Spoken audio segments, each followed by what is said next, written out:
The 2023 high school football regular season continues tonight for teams around the state of Ohio. We have 11 games scheduled, and our focus will be on Lorain County.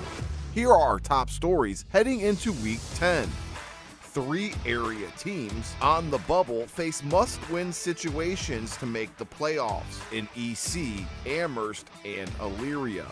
2 teams look to have a perfect season tonight as Columbia and Avon are unbeaten. And finally, 1 team is still winless in Week 10 as Oberlin looks to snap a 20-game losing streak dating all the way back to 2021. And as always, we will break down all 5 conferences, including the Southwestern Conference, the Lorain County 8 League, the Great Lakes Conference, the Lake Erie League, and finally, the Sandusky Bay Conference. 2 teams are ranked in the top 10 in the state AP polls, as Avon is ranked number 3 in Division 2 and Columbia is ranked number 9 in Division 6.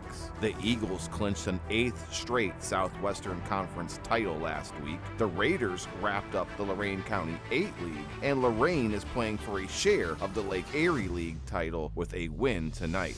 Tonight's broadcast is brought to you by Buckeye Community Bank, Slimans in Amherst, the Nord Center, Nick Abraham Elyria Ford, Zabo Apparel Company, Valley Chevrolet of Wellington, Alan Januzzi CPA, Lorain County Community College, Brian Victor of Howard Hanna, Lorain County Clerk of Courts Tom Orlando, Justin Miller Esquire, Lorain County Prosecutor J.D. Tomlinson, Ernie's Auto Body, Lorain County Recorder Mike Duran, Giovanna Bremke, Achieve Credit Union, Kevin Brubaker, Erie's Market, Mental Health and Recovery Services of Lorain County, Honeydude's Handyman Services, Lorain County Commissioner David Moore, Barber and Black in Sheffield Lake, Lorain County Visitors Bureau, I-90 Nissan in Sheffield Village, Jones Bones Barbecue and Grub, Ross Environmental Services, Music's Auto Care, Lang Optical, and Janasco Insurance. Thanks for joining me. I'm Dave Rivera, and welcome to the local portion of the pregame show brought to you by Slimans in Amherst, where customers send their friends. Here is the schedule for Week 10 in Lorain County. In the Southwestern Conference, Avon Lake is at Avon in our WDLW Game of the Week. Elyria is at Berea Mid-Park. Olmsted Falls is at Midview. And Amherst is at North Ridgeville in our Lorain County Sports Network Game of the Week. In the Lorain County 8 League, Oberlin is at Keystone. Brookside is at Clearview in our Lorain County Friday Night Lights Game of the Week. Firelands is at Wellington, and Columbia is at Black River in our WOBL Game of the Week. In the Great Lakes Conference, Elyria Catholic is at Westlake. In the Lake Erie League, Maple Heights is at Lorain. And in the Sandusky Bay Conference, Vermilion is at Bellevue. On WOBL, it's a Lorain County 8 clash between the Columbia Raiders and Black River, live from Pirate Stadium. Gary Tollett and Brian DeVito will have the call. Then on WDLW Radio, it's a Southwestern Conference showdown between the Avon Lake Shoremen and the Avon Eagles, live from Mark Wahlberg Chevrolet Stadium. Don Vincent and Rick Soto will bring you the action. And on our YouTube page at Lorain County Sports Network, you can watch the Amherst Comets take on North Ridgeville, live from Rangers Stadium.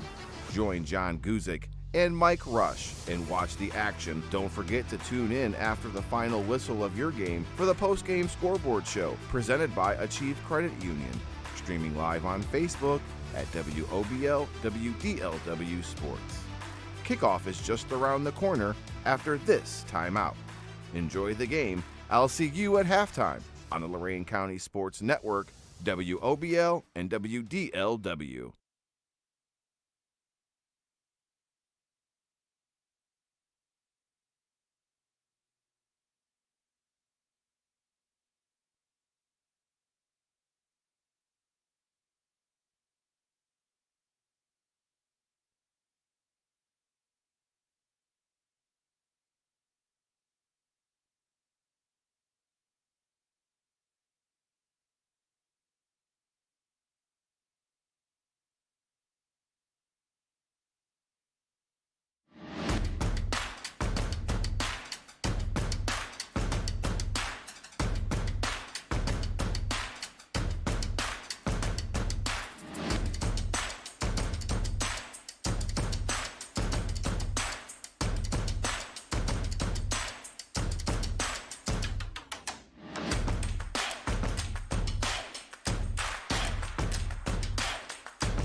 This is the Slimans and Amherst pregame show on the Lorain County Sports Network. In Week 10, we found our way to North Ridgeville for the first time in this inaugural season, and we have the Rangers hosting the Amherst Comets at the top of the hour. And we're going to take a few minutes, as we do each and every week, on the Buckeye Community Bank Coach's Corner to talk to both coaches, starting with Comet head man Tom Thome.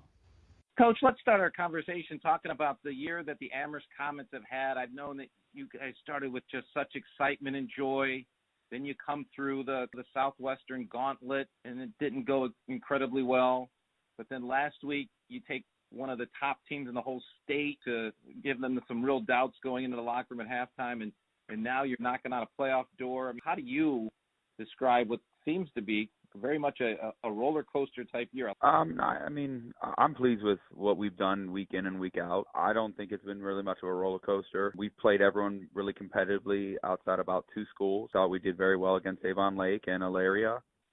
Final score just didn't bounce our way, and we're pleased with the growth of the program. Yeah, definitely growth is a big word that's been used about this, what you've done here in the short time you've been with Amherst. So as you go to the end of the year now, but again, the playoffs still a possibility out there. You do some work tonight to get through there. So how is your team feeling about their 10th week? We've been pretty even keel all year. We want to just get better today. We've taken each week, each game as that week, and the kids have worked hard.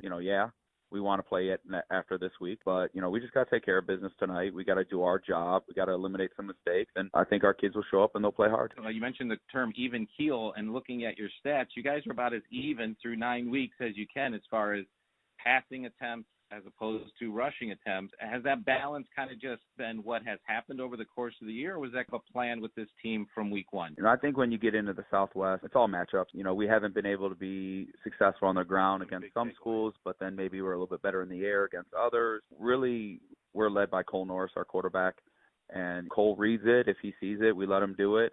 And, we've been very fortunate the last few weeks that we've been able to throw the ball on a lot of these schools. Our receivers have stepped up, but it really comes down to matchup. What do we see this week versus next week? You mentioned Cole, and he's only a junior. You really have a very much a senior-driven front line, though, on that offense. That's kind of sometimes those guys can really bring a little extra as you get to week 10. I mean, their veteran leadership and their desire to keep playing. So who are some of those seniors that you're looking to make sure that you minimize the mistakes and have the full effort tonight? Big senior that's got to step up tonight is Mason Fisher. Mason's our tight end, but we had an injury and he had to play some left tackle this year. He's one of our starting linebackers. Up front on the O-line, we've got Joey and the Allville twins inside. They've done a really good job this year. And Baylor Gross at right tackle has really stepped up big. This senior group, they came into the season, a lot of people saying a lot of different things because they obviously hadn't been successful. But, their leadership has been tremendous. Number 44, Carter Polson, he's done a great job. Landon Fellenstein at corner. So all of our seniors have provided and produced in valuable ways all year long. Talking with Coach Tom Thome with the Amherst Comets getting ready for kickoff tonight here at North Ridgeville.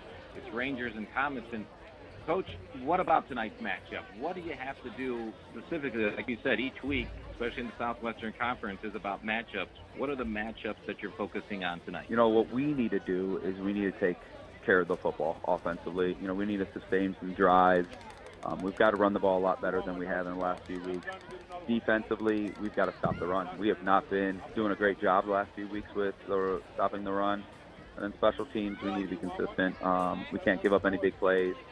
They got a really good explosive special teams unit, and offensively, they can take the ball to the house at any play. We've got to make sure that they earn everything they do tonight, but offensively take care of the ball, and I think if we do that, good things will happen. And I want to take a moment here. You have one of your coaches who's been with the program, I understand, a long time. So if you'd like to let you put in your words with Coach Walker, ending his freshman season yesterday and being a part of this varsity program as well. What are your thoughts of how he's contributed to your program these few years? Bill Walker has contributed to Amherst for over 30. It seems forever. When I applied for this job and interviewed, he was one of the people in the committee. We had talked when I was over at my previous job. Bill is tremendous for kids. Bill also is a wrestling coach. What he has done for Amherst over the years, you can't even speak about it because he's just a tremendous teacher, a tremendous coach, super proud, and I'm very fortunate that I've gotten to learn, from him this year. I wish, selfishly he was coming back, but I think he's going to enjoy retirement in Florida a little bit more.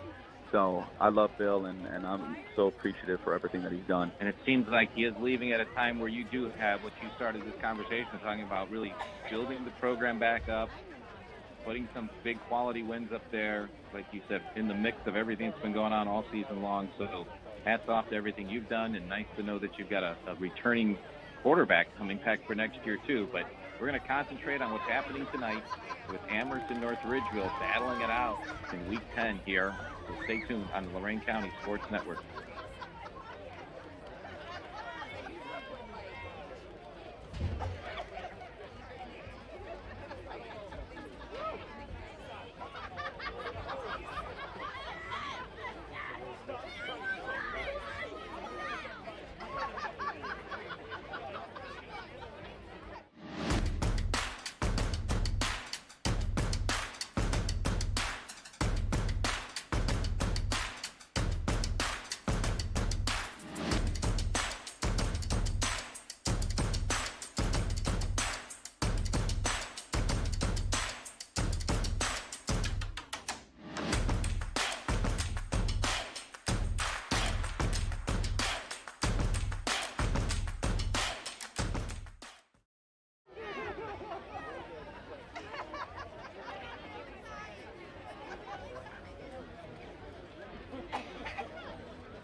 Thanks for having us on this Friday night. It's Lorain County Sports Network, where we have North Ridgeville and Amherst kicking off at the top of the hour. And as we continue to get you ready for that game, we talk with the head coach of the North Ridgeville Rangers, Brian Morgan. Hi, Coach Morgan. Thanks again for joining us. And I got to start off by saying congratulations. What a fantastic year you guys have had. Thank you. Yeah, we're excited about the steps that we made this year. Obviously, there's been some bumps in the road, but seeing the progress that we've been making, we think we're a little ahead of schedule with where we were planning to be at this time of year. Especially after this past week. So I had a great win last Friday. Give our viewers a little recap of how you guys were able to take down the Shoremen last week. Our defense played inspired. It was the same defense that we had seen in the first half of the season. Guys that were fast and physical and hungry, and what we saw was a team that was able to take the ball away from Avon Lake, I believe, 4 separate times. So they played great offense, made the plays when they needed to. We're still battling some injuries, and we hope to maybe be stronger when we enter week 1 of the playoffs. But it was a great job by our defense of holding on, especially in the inside the 10, 4 downs inside the 10, and we get a stop to finish the game with the win. Who were the key people that triggered that defensive stand for you? Well, a guy that probably won't show up in a lot of the stats that had a big impact on the game is Carson Matus, our outside linebacker, who I believe is one of the best, if not the best linebackers in the conference. Carson is one of those kids that is going to cut the field in half, if not 2/3, because of his presence on the outside.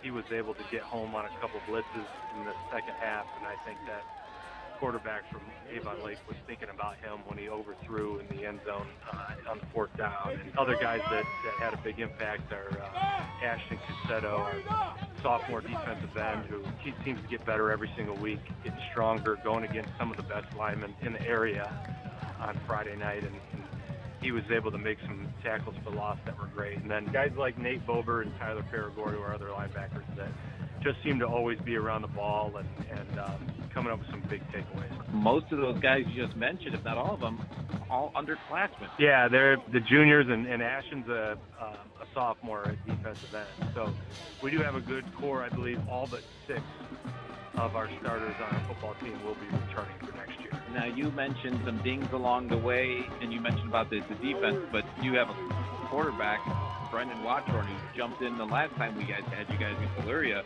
and has really guided the team. Sounds like exactly what you needed him to do coming in mid-season. Yeah, Brendan, like we had talked about before, he was disappointed when he didn't win the starting position at the beginning of the year, but, I don't know how many kids would have been able to have the mentality and the mindset that he had going into the season, and when it was time for him to step up, he's done that. And he does a nice job of getting our guys in the right spot and running the plays that we need to. And when he's handing the ball off to Charlie or throwing the ball to Charlie Stein, that always helps him out quite a bit too. So, I think that is a good comfort for him to know that Charlie's on the field with him so that he can take some of the pressure off his shoulders. You mentioned a couple of these guys again. I want to go back to this because you started our conversation by saying as a program, you guys are kind of ahead of schedule. But again, it's just, you're talking about junior after junior after junior. I mean, you have to be just so excited about next year already that you keep it focused this year. Well, I mean, the thing is we have I will say this, our seniors that play for us, Nate Bober, Shane Osborne, Xavier Thompson, Jeremy Michael, there's some guys that are going to be very, very hard. Jackson Reisner, who's our left guard, like those guys are going to be very hard to replace. You don't want to take that out of account for next year. And it is exciting to be a part of North Ridgeville football program right now with the young guys in the future. But, we were built to do some damage this year because of our senior class. And you got to give them credit because the junior class has been a class that's been playing varsity football for a while. Got quite a few guys that lettered last year as well as sophomores. So, they mixed in really well with the junior class and accepted them because they wanted to win football games. And you have to give them credit, and they're going to be sorely missed after this year. Talking with North Ridgeville head coach Brian Morgan as we get ready for North Ridgeville to host Amherst here at the top of the hour.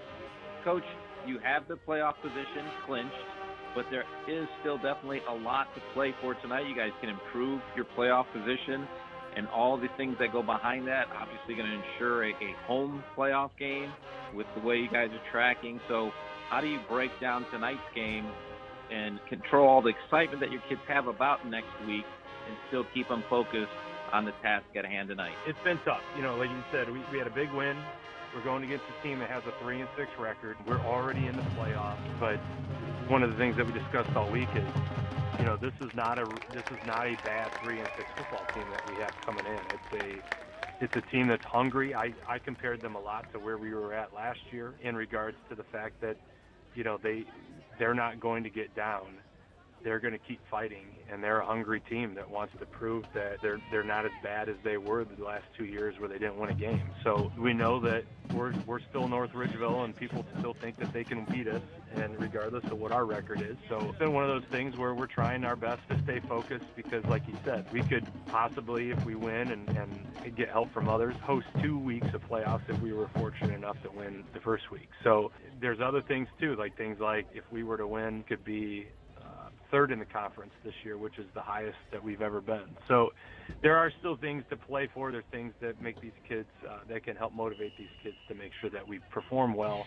But the main focus is what's happening tonight with a team that, like I said, is not as bad as what their record shows. They're definitely a team that can do some damage. Well, we're definitely looking forward to the kickoff here at the top of the hour. Excited about being in North Ridgeville this evening. I appreciate your time with us, and also looking forward with WOBL and WDLW is following the Rangers as the playoffs will include North Ridgeville next week, and continue to make sure we keep tabs on how things progress for you guys the rest of this season. Appreciate you, Coach. Good luck tonight. Thanks, John. I appreciate it.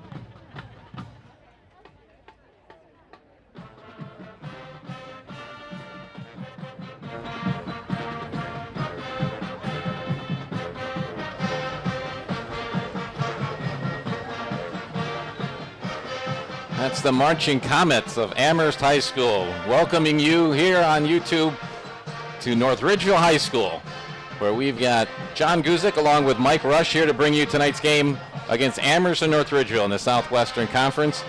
And before we get to that, we talk about how this game got scheduled. Is back in May, our sports director, Don Vincent, has to look at all the schedules and figured out, hey, what if we did Amherst, North Ridgeville, week 10 of the first year of the Lorain County Sports Network? And gee, lo and behold, we've got a good one tonight because North Ridgeville, nursing a couple of injuries, but getting a very key guy added to the late part of the season, is trying to get what may be even 2 home games in the playoffs, while Amherst is trying to squeeze their way into the playoffs and obviously finish on a strong note. They started the Southwestern Conference season with a victory. They've had a rough go lately, and they've got some seniors who, when you take the field on a night like tonight, might be their last game ever for some of them. So looking to get a little extra heart for them. As I mentioned, it is a Southwestern Conference matchup here tonight, and one of the great traditions in the Southwestern Conference is you see both bands come together before the game, and they're going to play our national anthem.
Excellent job by both bands, and we'll hope to see a little bit of them at halftime as well. Our national anthem presented by Lorain County Prosecutor J.D. Tomlinson reminds you to stay safe, Lorain County. I mentioned my partner is Mike Rush up here. Mike, you know, one of the things about football is you get into kind of week 4, 5, 6, and you're like, man, the season's kind of a grind.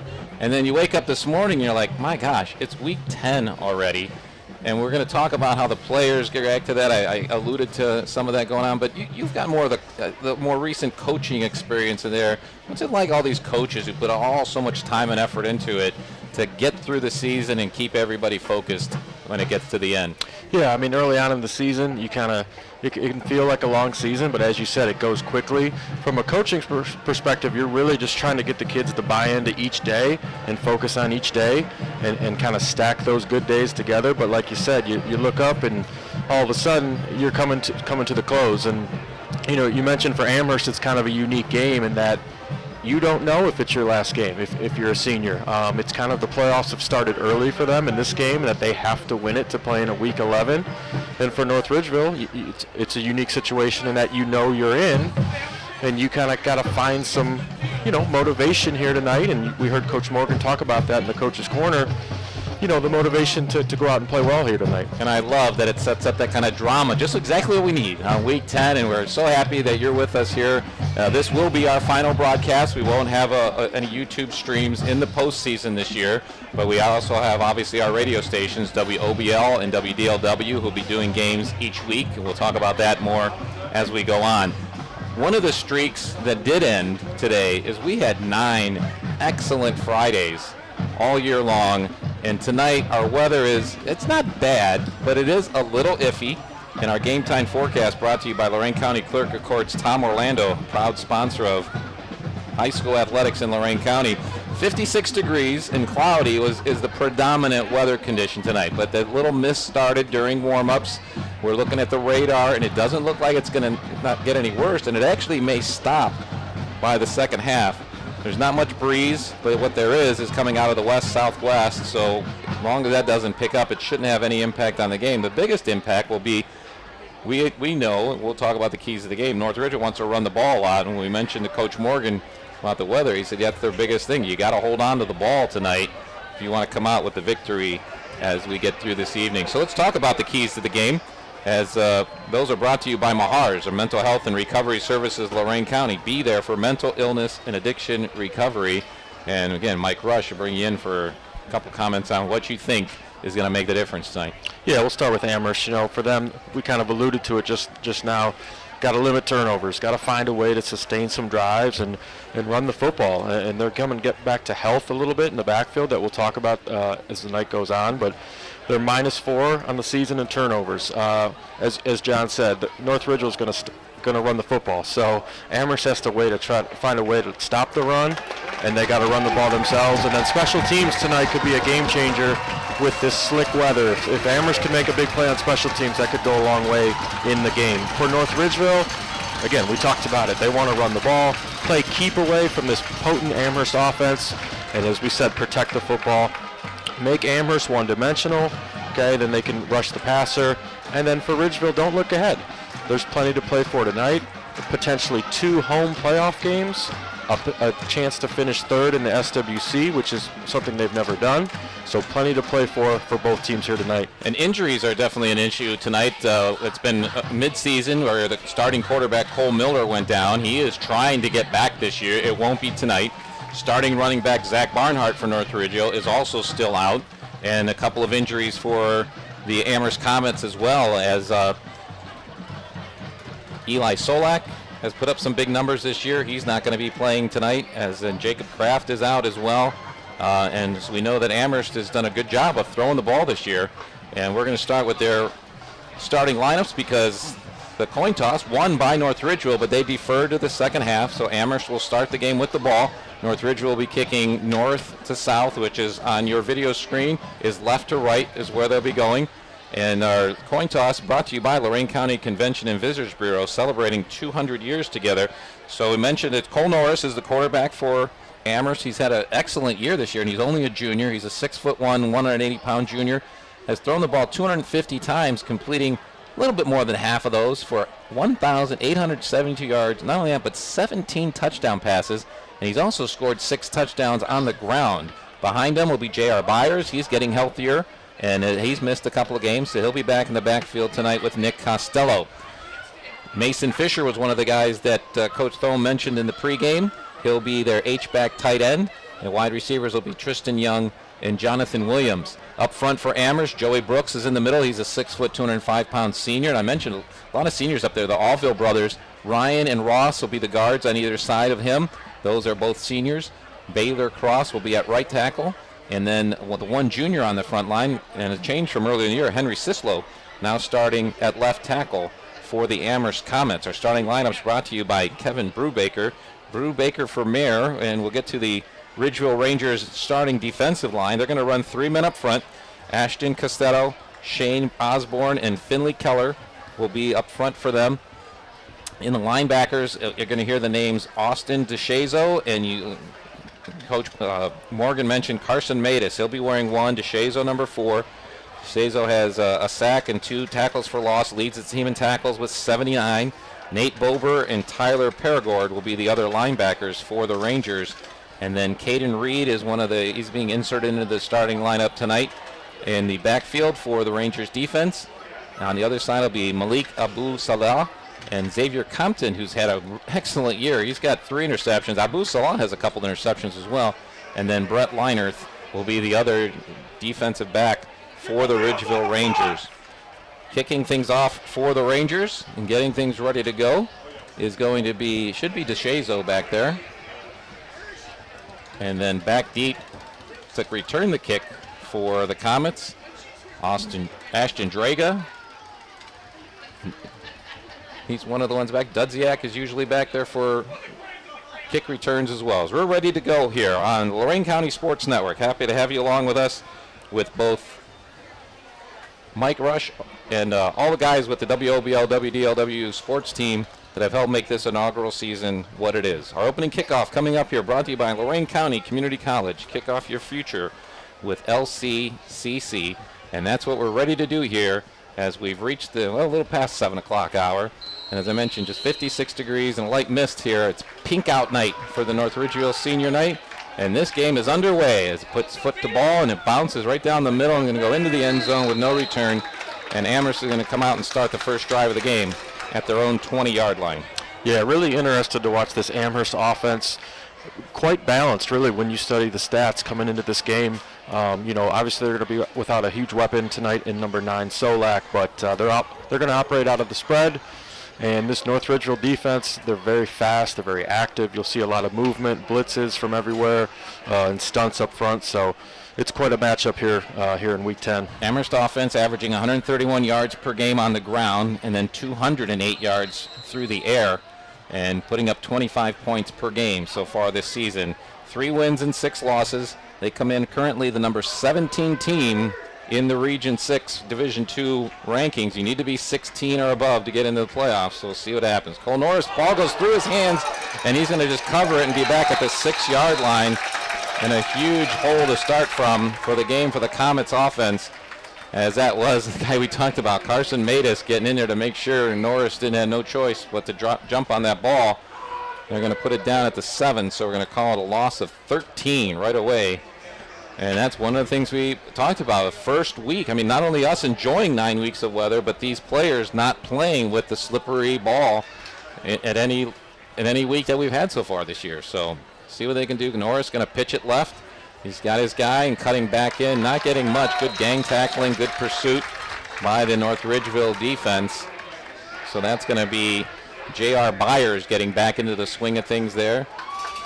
Tackle one of the tacklers in there, Austin Gishezo. We know we're going to talk about his name a lot when it comes to defense as well. So ball down on the left hash mark right at the 10-yard line, and I call it 3rd and 20 already. Not a place you want to be in early in the game, especially when you're the underdog. Yeah, we talked about in the pregame making Amherst one-dimensional. Certainly 3rd and 20. There's not too many plays that you can call, so they can kind of dial up pressure. They can play coverage. We'll see what they choose to do here.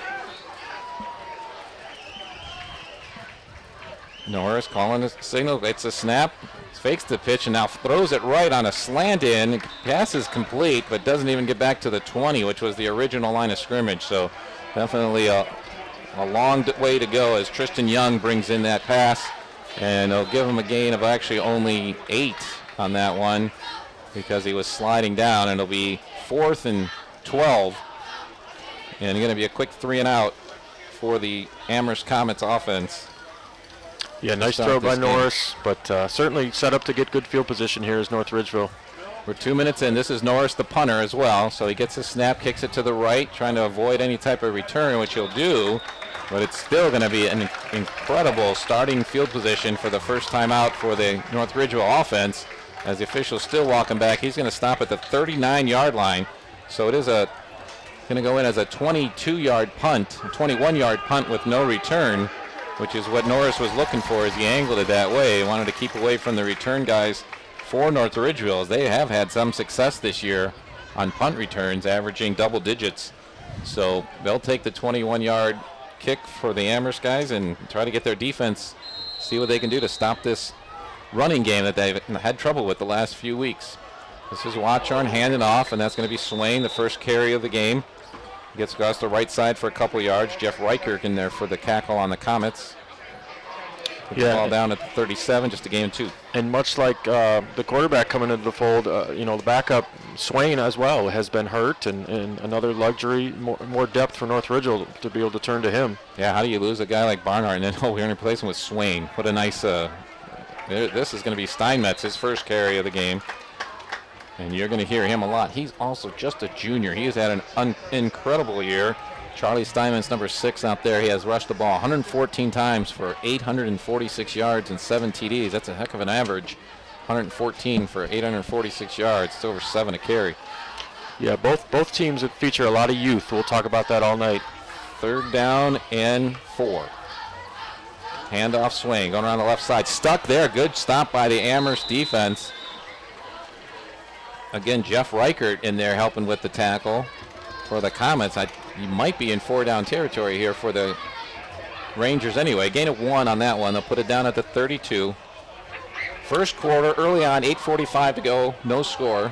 North Ridgeville with their first drive of the game after Amherst went 3 and out on their first possession. Yeah, and if you're North Ridgeville, they love misdirection plays, so you got to stay home if you're Amherst. In motion, going for it on 4th down, pass out to the right-hand side. Good coverage, but a great catch out there by Austin Young. He brings it in as he's being wrapped up by Ashton Draga. I don't know what Draga could have done better to play defense, but when you've got an excellent pass right on the money and the receiver going up to get it, it means the first down of the game, and it goes to the North Ridgeville Rangers. They get down to the 25. Yeah, and great job by Young. What I loved about that is he caught it with his hands. He didn't allow the defender to climb over his back and make the play. Right, as Drake had him wrapped up, but you're right, he had the ball above his shoulders and was able to catch it. Here's a pass, quick screen out to the left-hand side. Pass is complete, not going to get much on this one. As again, good coverage by the Amherst Comets, as that's Landon Fellenstein, one of the captains, getting out there to tackle Ryan Anderson. And they're just going to give him a yard on that one, put it down to 24, 2nd and 9. Yeah, in this North Ridgeville offense, they're going to take what the defense gives them, and a little soft coverage there. They're able to throw a quick screen. How about Watchorn do 2 quick passes right on the money where they needed to be. Nice job by him. This time they're going to fake and then give it to Steinmetz coming around the left side. On the counter play, he gets, again, just a couple of Amherst defense. You know, they're worried about the rush defense is what Amherst's biggest concern has been the last couple of weeks. And here they are in the first series of the game doing an excellent job. Again, just a gain of 1 and brings up 3rd and long. Yeah, and Coach Thome's background is on the defensive side of the ball. We'll get into that as the night goes on. And, you know, that's where he's kind of come up through the ranks in coaching. So far, making the adjustments they need. Shotgun, quick handoff this time, and ball's on the ground, and Amherst is going to be all over that. And the recovery is going to go to Joey Brooks. Got jumped on it as the ball went left, and Coach Morgan for the Rangers talked about the need to hold on to the ball. Amherst trying to do whatever they can to stop the run defense, and you can't do better than that than taking it away with exactly 7 minutes to go in the first quarter. And Amherst going to get their second possession of the game at the 22-yard line. Yeah, Coach Morgan down on the field, as you mentioned, kind of with a kind of foreshadowing a little bit with a eerie prediction there. And first drive, ball slips out. First turnover of the game, obviously. See if the Amherst offense can get a little bit more going this time and put themselves in a big hole on that first series with the initial snap of the game going through the quarterback's hands for a big loss. This is Norris. And this one's over his head. He has no chance at that. He grabs it quickly after a big bounce, but he's got nowhere to go. And he drops the ball. Marker's down. I believe Ridgeville's got this one. And they do inside the 5-yard line. Back-to-back turnovers. Coming up with the ball is Xavier Compton for North Ridgeville, but there was 3 Rangers in there. I know I saw Jeremy Michael was one of the ones that was in there putting pressure. Norris had nowhere to go as the ball went way over his head that time. And here's North Ridgeville's offense back on the field with 6:51 to go in the game. An incredible field position. Yeah, 2 snap issues early on for Amherst has really hurt him here, setting North Ridgeville up with great position. Motion by Steinmetz, handoff to Swain, and he's in the end zone. Gets an extra block by Steinmetz coming in motion just to do that, to do a kick-out block. Swain just goes right between the guard and tackle on the left side and puts it in the end zone for the first score of the game.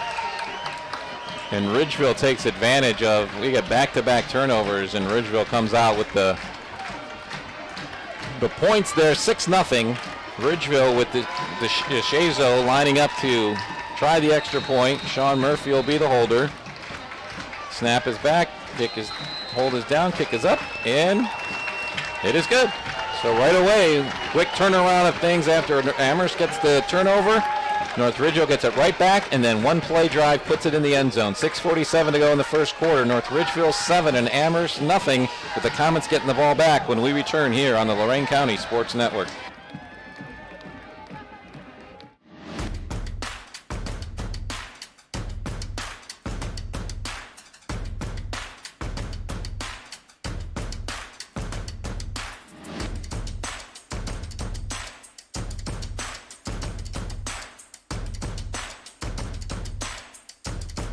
Thanks for having us on this Friday night. It's Lorain County Sports Network. The drive summaries are very easy when they're like that. That was a 4-second drive that went 5 yards.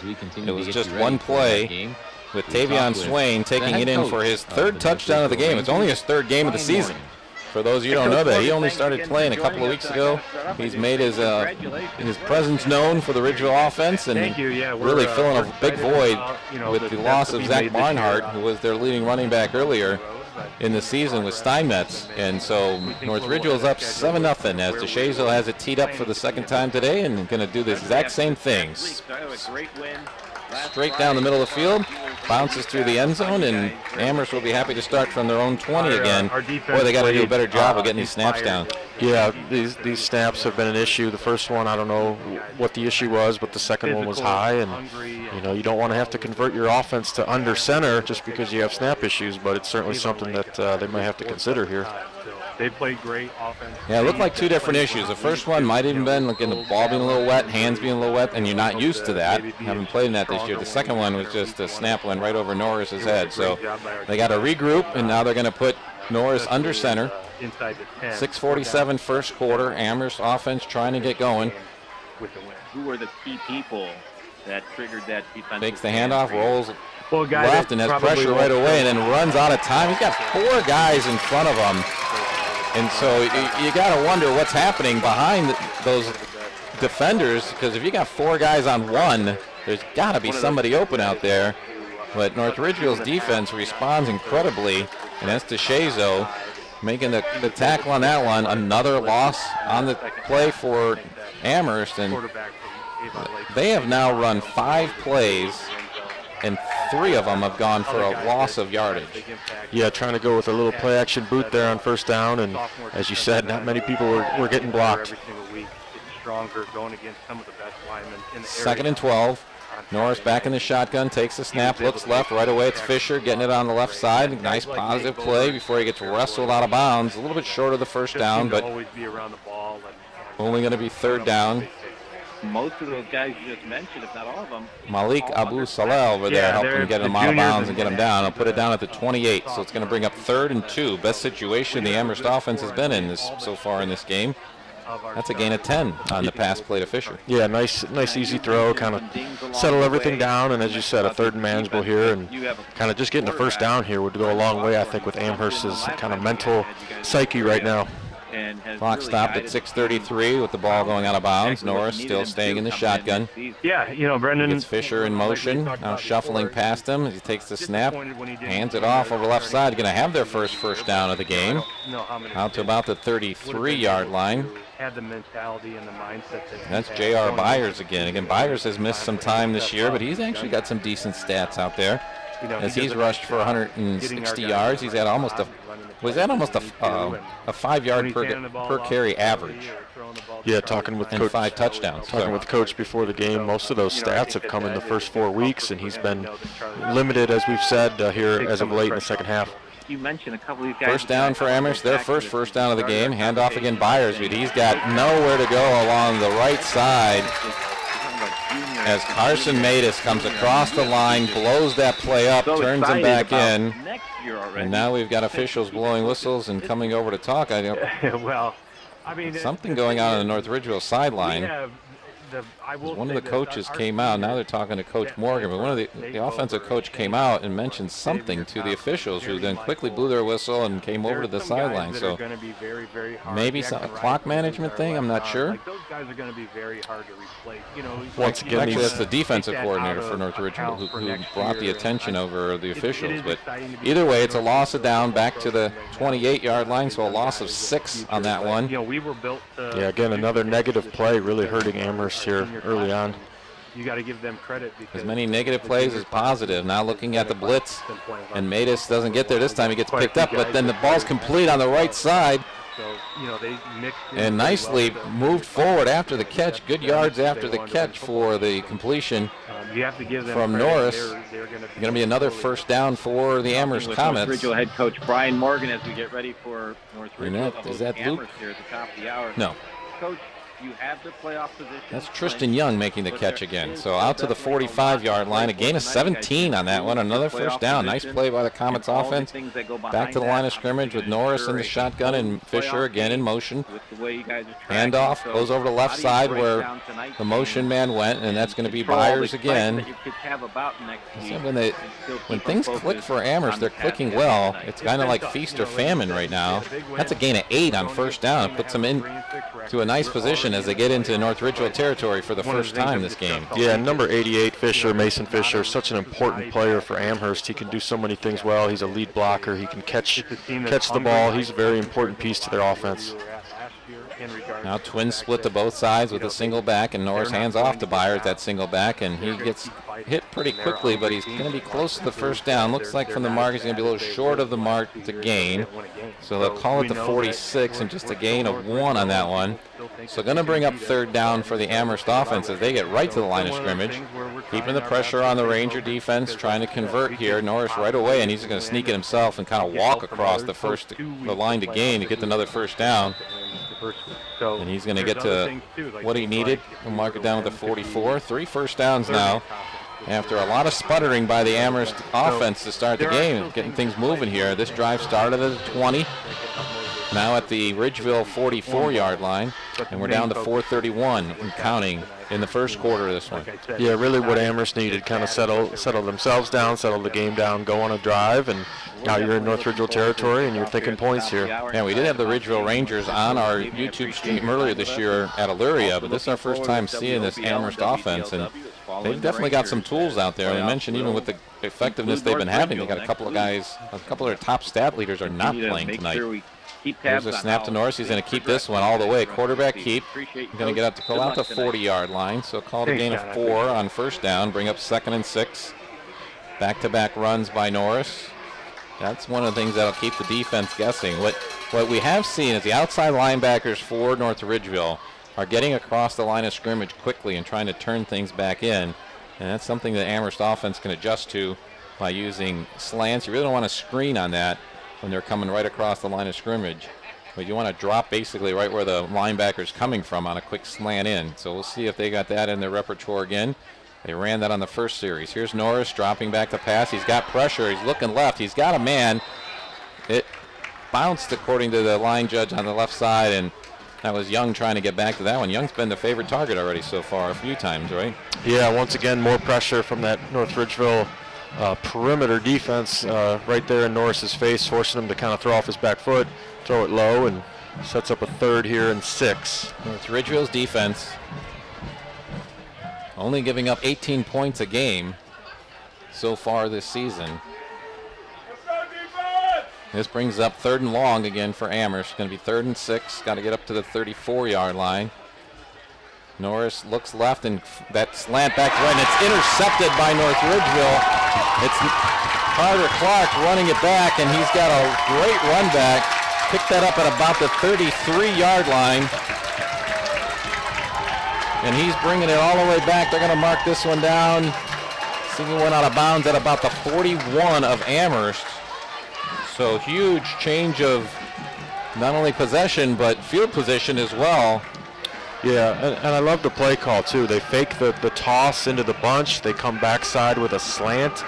I think, Norris there is a victim of his own arm strength almost, and that there's too much zip on that ball. It's a little high, a little too hot to handle for his receiver, and it bounces up in the air. I'm going to give him a 27-yard return on that. First down, they go to screen out on the right side. This is going to be Andrew Ennis getting the ball for the first time and making the most of his first touch of the game as he gets it all the way inside the 25 down to the, we'll mark that one at the 22-yard line for a gain of 19 on first down for another first down for the Rangers. Clock stopped with the out-of-bounds play, 3:06 first quarter.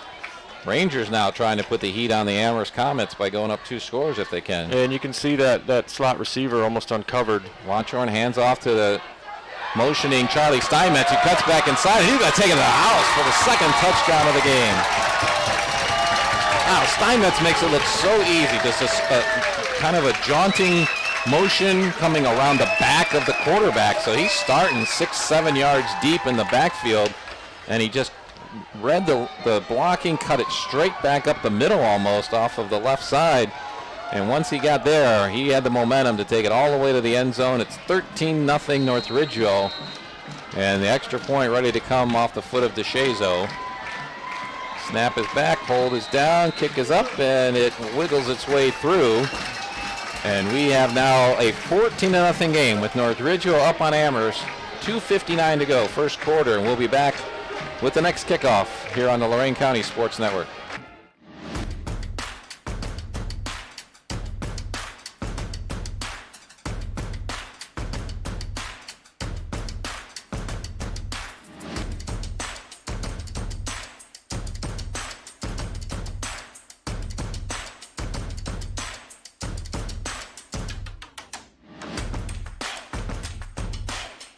Thanks for having us on this Friday night. It's Lorain County Sports Network, where we have North Ridgeville and Amherst kicking off at the There's top Charlie of the hour. Steinmetz guy for North Ridgeville. He put on a show when we had him earlier in the year for the Elyria game. The only thing is, as much as he's done, he will not be considered for the Lorain County Golden Helmet Award this year because he's still an underclassman. And that is another touchdown for him, his 11th of the year, 8th time rushing into the end zone for him. That's a name, though, you're going to put right up to the top of the list of the Golden Helmet Watch for 2024 for sure, because he is electrifying out there, and that was a great cutback to put the North Ridgeville Rangers up 14-0. I'm John Guzik along with Mike Rush. Glad to have you along here on the Lorain County Sports Network. As DeShazo gives a little more of kind of a pooch kick with some hang time taken at the 20-yard line, but not getting too far on the return. That was Tyler Den getting his first touch of the game. Give him a return of, I think they're going to give him about 7 on that and put it down at the 27 with 2:53 to go in this first quarter. How about this 2 drives by North Ridgeville have totaled 18 seconds. That's the total of their 2 scoring drives. This one was a 2-play drive, lasted 14 seconds, with Charlie Steinmetz taking it in by himself from 22 out, make it 14-0 North Ridgeville. As the Amherst Comets offense, though, they started getting things moving on that last drive. They got to keep that momentum going. Yeah, the quick strike ability from North Ridgeville, capitalizing off the 2 key Amherst turnovers. Norris under center again with the I formation behind him. Takes a snap, but a flag flies and whistles blow before they can do anything. And guess what? Amherst is going to have another negative play. First penalty of the game, but man, the timing of these is not good when you start 1st and 15 from this one now. Yeah, first down so far for Amherst has been a problem starting these drives with negative plays, and it continues, unfortunately, for them with a penalty. Getting stronger, going against some of the best linemen in the area on Friday night, and he was able to make some tackles. We have seen their explosiveness. They certainly do have the ability to score, and their defense did an incredible job against the Avon. I mean, Avon is just they are just in another stratosphere this year, and we've got that game against Avon Lake on our sister station right now in WDLW, by the way. We'll give updates on that one in just a little bit. Norris hands off on the left side. Byers breaks a tackle, gets into the second level, and gets all the way out to first down yardage. He said 1st and 15, no problem. Just gives me more chance to put some yardage out there. So nice 16-yard run, 18-yard run actually for Byers on that one. Well, he's starting to put up some stats as well, right? Yeah, Amherst goes into their personnel with the fullback, the tight end, and they're able to kind of run their power play. And as we know, Byers has that burst to him and a positive play for him. Clock running again with 2:29 to go first quarter. Norris under center on this time. I formation again, hands off again. This time we got to shuffle a little bit. Not that big hole, but everyone fighting for yardage. Goes backwards, but forward momentum. Take him out to the 42 for a couple of yards on that one. Edwin Vereen is on site here as always with all of the production, direction, engineering capabilities. And he tells me that Avon has an early lead on Avon Lake, 3-0 so far. And WOBL, I mean, the Lorain County League's decided, but another big game tonight.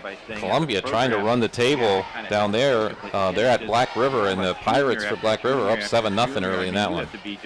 2nd and 8 here in North Ridgeville as Amherst is lined up. Norris making some adjustments to his trips receivers right. 2 receivers left. High snap, but he handles it. Gets his pass out to the right-hand side. He's got his guy open. Pass is complete. That's Fisher getting it out to the 46-yard line. He's dropped immediately by Compton as soon as he catches it. But a nice gain for Amherst there on 2nd down. Makes it 3rd and what probably should be manageable, 4 yards. And again, you can see the arm strength from Norris. That's not an easy throw for a high school quarterback across to the field side, an out route like that. Very strong arm. Excellent point, especially when you're looking your body left first and you got to set and throw at that bullet to the right side. This time he's got a motion man coming around, actually just getting reset on the left side. Norris under center, 3rd down, handoff, Byers going on the right side and getting close to the first down. We're going to be a little short, just short of the midfield stripe. Now you're going to bring up 4th and 1 early in the game, down 14-0 though. What do you do here? Last game of the season. You're looking for that second Southwestern Conference win. I'm going for it. You got to win to get in. Norris is the quarterback, but in this short shotgun formation, he's likely they're going to go for it, and we might just see Norris keep it. Stacked in the middle, though, is North Ridgeville. Got a little bit of movement on the line, but no flag. Still trying to see if they're actually, maybe they're going to take the penalty here and go ahead and punt it away as they're looking to the sideline, and whistles blow to stop the clock with 20 seconds to go here in the first quarter. And it is Amherst taking their first time out of the game, so they won't give up the yardage. So we'll see what they're going to do. Maybe come back and still run a different play. A lot of times in that situation, you're looking for them to just see if they draw somebody out and take the 5-yard penalty. But Coach Thome decides to take the timeout here and preserve the yardage. So we'll see what he's got coming up. Yeah, kind of a big play early on in this game. A stop by North Ridgeville. He's going to give them great field position, but if you're Amherst, you're trying to go down and score and make this a one-score game. So we'll see what they come up with here.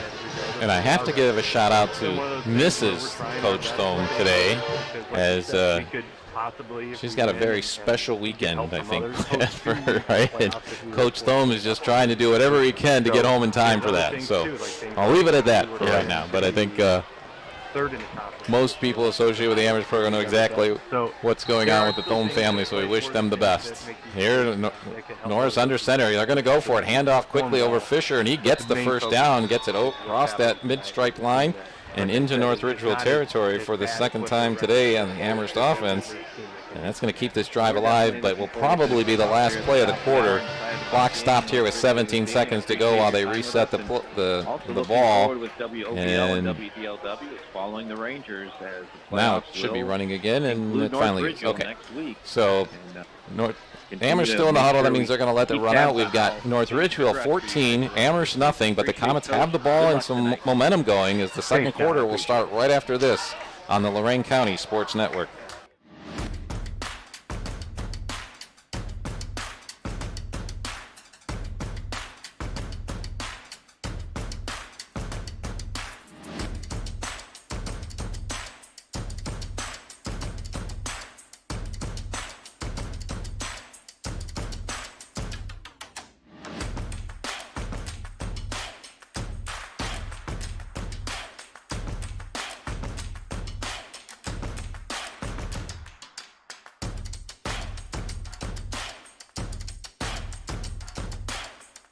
Thanks for having us on this Friday night. It's Lorain County Sports We've got North Network. Ridgeville and Amherst locked up here with the Rangers getting an early 14-0 lead off of a couple of turnovers.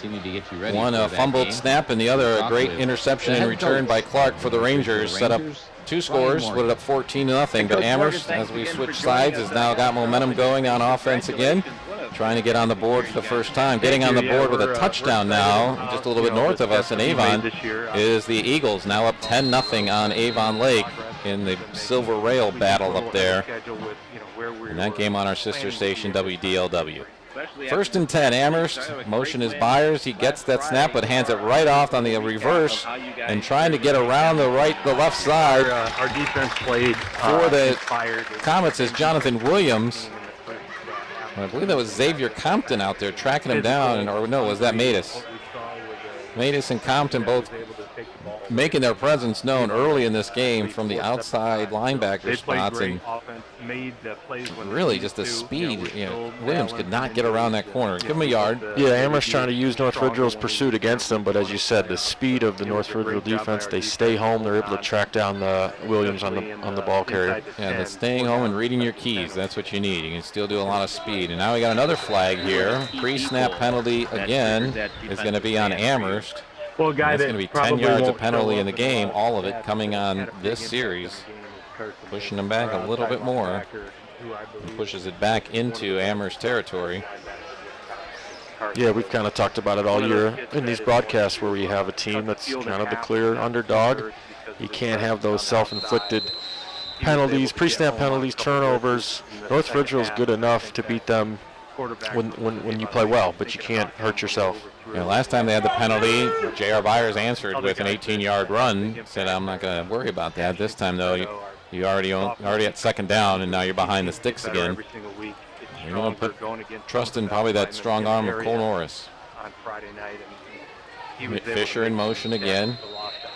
And then guys like and now we've got whistles blowing. Is there either a flag from the opposite side? Be around the ball and it is. And then they're going to wave this one off. Most of those guys it's going to be a timeout, I believe, by Amherst. Their second timeout of the half already with 10:50 to go in this first half.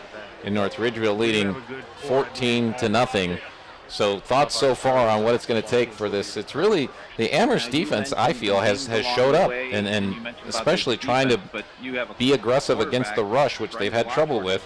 When you get those short fields, you really can't put that much on the defense. Yeah, absolutely. They've been put in some difficult situations. I think if you're able to give them a long field, they're going to be able to get a stop. North Ridgeville's been so good all year, I feel like, at just not beating themselves. They've just kind of run the football. They've played good defense. They've taken advantage of your mistakes, and it's led them, to a 6-3 record. So our last week of the year, we want to make sure we spotlight all these sponsors you see on our screen all night, including Music's Auto Care. They're celebrating 80 years in business. They sponsor our first snap every game. Appreciate having them on the stream with us tonight.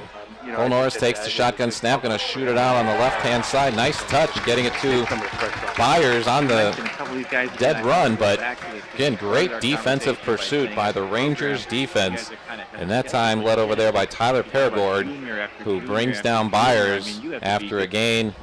So excited about basically about one. If anything, he was on one side of the 47, now he's on this side of the 47. Yeah, once again, speed. I mean, you see the closing speed when that ball's in the air. You've got North Ridgeville defenders breaking. So 3rd and 14 now. Trips to the left with another two receivers split to the right as Norris is in the shotgun by himself. He's looking left. Heaving it left. There's nobody out there, and nobody's going to get to that one. He had a receiver in that direction. But you could tell kind of right when the ball was left his hand, it was going to be not only overthrown of his receiver, but even the defensive back, who had deeper position, couldn't get over to that one. So that one falls incomplete. It's going to bring up 4th down, and it should put the Comets into punt formation, as it looks as they're making adjustments to the personnel, and Norris dropping back to his own 36, where he converts from being the quarterback to being the punter. You have to give them credit, and they're going to be sorely missed after this year. Talking with North Ridgeville head coach Brian Morgan. 10:02 to go in this first half. Norris has the snap. Line drive kick. It's going to bounce before the deep receivers and get a really good Amherst bounce, rolling inside the 5 and going to be marked down at the 3-yard line, which will clearly be the worst starting position of the game for North Ridgeville, and really what exactly the Amherst Comets needed there. That's a 53-yard punt when it's all said and done by Norris, putting it in the right spot, dropped it just enough in front of Carter Clark where he couldn't run up and get it, and it was bouncing too much, too dangerous to try to corral it. And so the coverage team takes advantage of that, and with 9:49 to go in the first half, North Ridgeville takes back over with a 14-0 lead. Yeah, absolutely, and you give your defense a chance here like we talked about. First play from scrimmage is a run over to left side. They're going to keep fighting. They're a hungry team that wants to prove that they're not as bad. Going to be the first carry of the game for Joey Wilson. So we know that we're still gets a couple out there. We apologize for the splam in the back, but this is a beautiful press box here in North Ridgeville, and they rebuilt the stadium not too long ago. And we're on the end of the press box, and these nice doors, they're perfect for weather tight. They're weather tight, but man, they slam. We apologize. We have no control over that.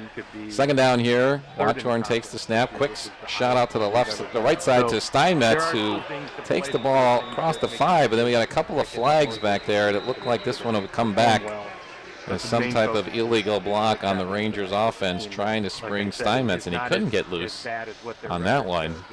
Yeah, the defender kind of beat the North Ridgeville receiver across his face, and North Ridgeville, unfortunately, with the holding penalty. I think you take the penalty here, but he was short of the 10, would bring up 3rd down. If you take the penalty, it remains second down, and it's only going to cost them about 2 yards because it'll just be half the distance to the goal. So they are going to take the penalty, try to put some pressure by putting the offense a little bit more against their own goal line.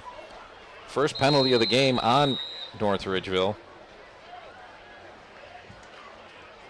Yeah, and if you're Amherst defense, you get a 3-and-out here, you set yourself up with really good field position. So trying to get a stop. So still second down and 11.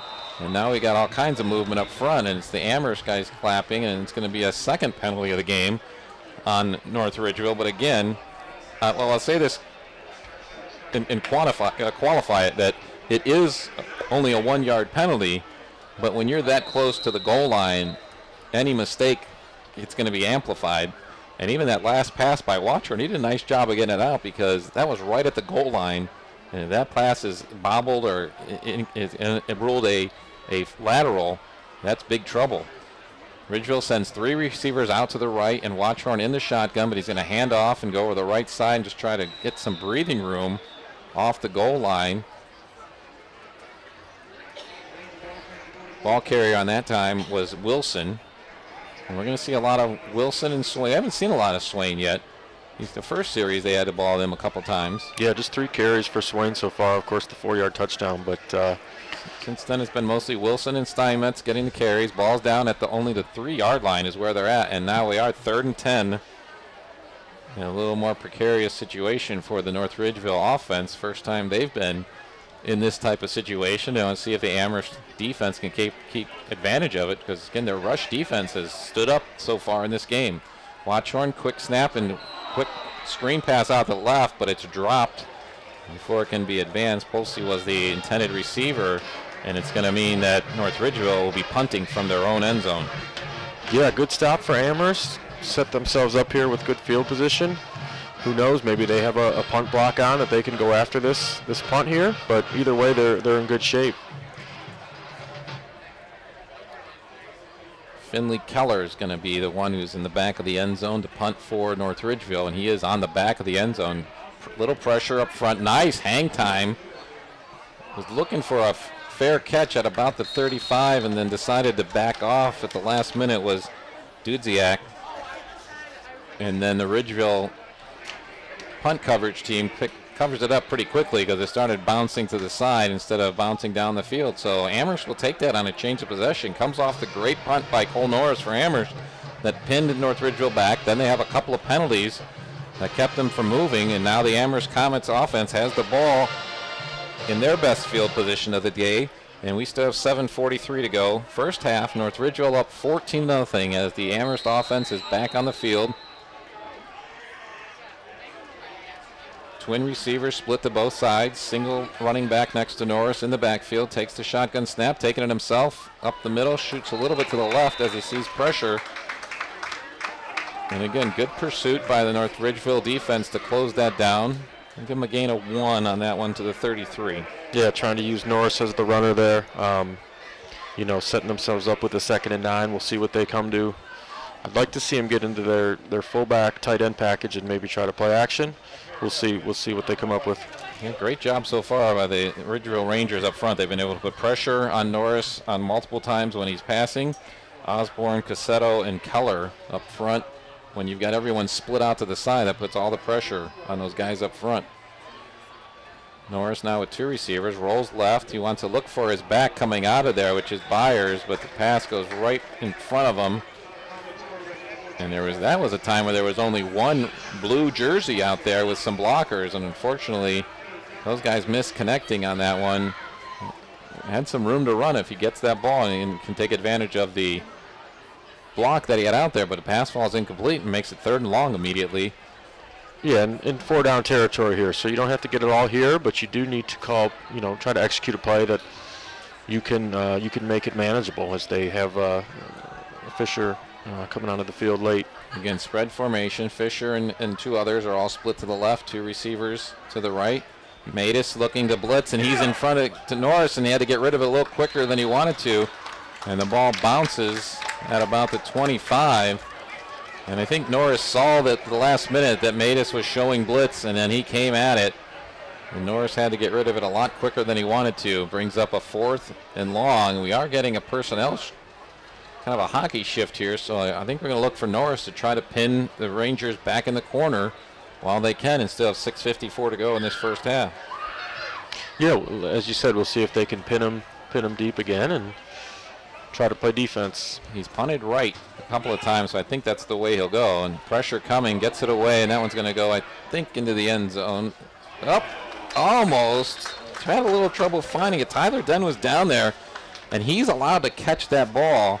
And I think he just had a little trouble picking it up, turning into the lights, it looked like. And once it hit the ground, it went straight into the end zone. So unfortunately, that's only going to be a 13-yard net for the Comets on that turnaround of possession, because Rangers will start at their own 20. And if you're North Ridgeville, you kind of breathe a sigh of relief here. You've got better field position. Let's see if they can get their running game going. Swain is back in the backfield. Let's see if they can eat some clock and sustain a drive here. How about Cole Norris as a punter, though? 53 yards, and he put that one right at the 1. It's not easy to do. Watchorn handing off. This is Swain looking for some room, gets around the left side, has more running room to go, and finally pushed out of bounds at about the 34, but a flag comes in from the back half of the play off the line judge, and they're immediately showing holding on the Rangers, and that'll bring this one back. Yeah, tough deal. It's on the wide receiver down in front of us, and once you see the back of the defender, you really got to just hold up and kind of show your hands to the officials and not block in the back. It's a spot foul, and it'll remain first down. Swain had a nice run on that, so let's see where they're going to spot it from. They'll spot it from the 23, so we're going to give Swain a 3-yard carry on that, and then the penalty is going to take it back to the 13. Not quite in that half the distance part. Now, I mentioned how nice it is here in North Ridgeville. They actually had the heat on here. We've got the windows open, so it doesn't matter, but very beautiful night here. Steinmetz getting the ball around the left side, and good pursuit that time by the Comet defense. Den again getting to the ball and making a play for the Comets. Rush defense has been a big suspect for the Comets these last couple of weeks, and they are answering the bell here time and time again. So far tonight, ball's put down at the 16-yard line, so just a gain of 3 on that one. Second down. Hotchorn rolling right, throwing right. He's got a guy wide open at the 30, catches the ball, had to come back and get it. So I think he's going to be short of the first down, but Austin Young making another catch out there. They're going to put the ball down at the 28-yard line, so a gain of 12 on that pass play. It'll bring up third down, but a short 2 for Ridgeville, and switches them to the right hash mark, which we haven't seen a lot from them so far today. Yeah, great job by Watchorn. He got nailed after he threw it. He had his body exposed as he threw that, and he stood in there and delivered a nice pass. Looked at first like it could have been a broken play as he went one way and the running back went the other, but it worked out for the Rangers. Handoff this time, and little extra effort is just what the Rangers needed, and gets it across the 30, the line to gain for another first down for North Ridgeville. I think that was Swain on the carry on that one. Yeah, and again, Swain doing a great job, and let's not forget they're without Zach Barnhart, and just being a sophomore, hopefully he's back for the playoffs, but he's the type of kid that he can barrel through would-be tacklers. So yeah, great effort by Swain, because he was wrapped up at the 29, and you could see he made that second effort to jump forward and make the first down. And now Steinmetz coming around the left side, but he's got nothing going on that one as he's tripped up by Shadiah Cooper. Makes the play on that one. There's another one of those guys, just a junior for the Comets defense, making a nice play. Tackle for a loss. Puts it back to the 28. And again, North Ridgeville struggling to make the rushing game work, but I got to give a lot of credit on that to the Comet defense. As you're seeing, the kind of the usual suspects for the Rangers who have had success week in and week out, and it's the Comets who are holding them in check. This time, Steinmetz, same play that he got the touchdown on, coming around behind in motion Watchorn, but this time he's knocked down, and he's going to lose another yard. We're back at the 27. Wow, how about that Amherst defense getting in there and blowing these things up? Yeah, Amherst defense, been really impressed with their speed, especially in the second level of their defense. Their DBs, their linebackers run well, and they take good angles, and very nice job forcing North Ridgeville into a situation, again, that they're not really accustomed to being in. Yeah, we talked about a couple of weeks ago against Illyria, when Pioneers set a school record for rushing yards in that game. This time, Watchorn's going to throw back to his left side. He's got Swain open in the flat, but threw it a little bit over his head. But again, because of pressure from the Amherst defense, and he had a couple of white jerseys back there, making his life difficult. I think one of them was Henry Sislow getting back there with pressure.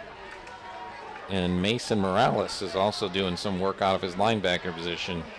So 4th down already for North Ridgeville, and definitely punting situation here. Yeah, North Ridgeville on 3rd down, trying to set up a little throwback screen, just not able to connect. Low snap, picks it up, gets the ball away, and gets a great North Ridgeville roll. And it's going to go all the way into Comet territory and roll out of bounds at the 42-yard line. Pretty effective 31-yard punt. Actually, at the 37, so that's going to even add more to that. So 36-yard punt with no return.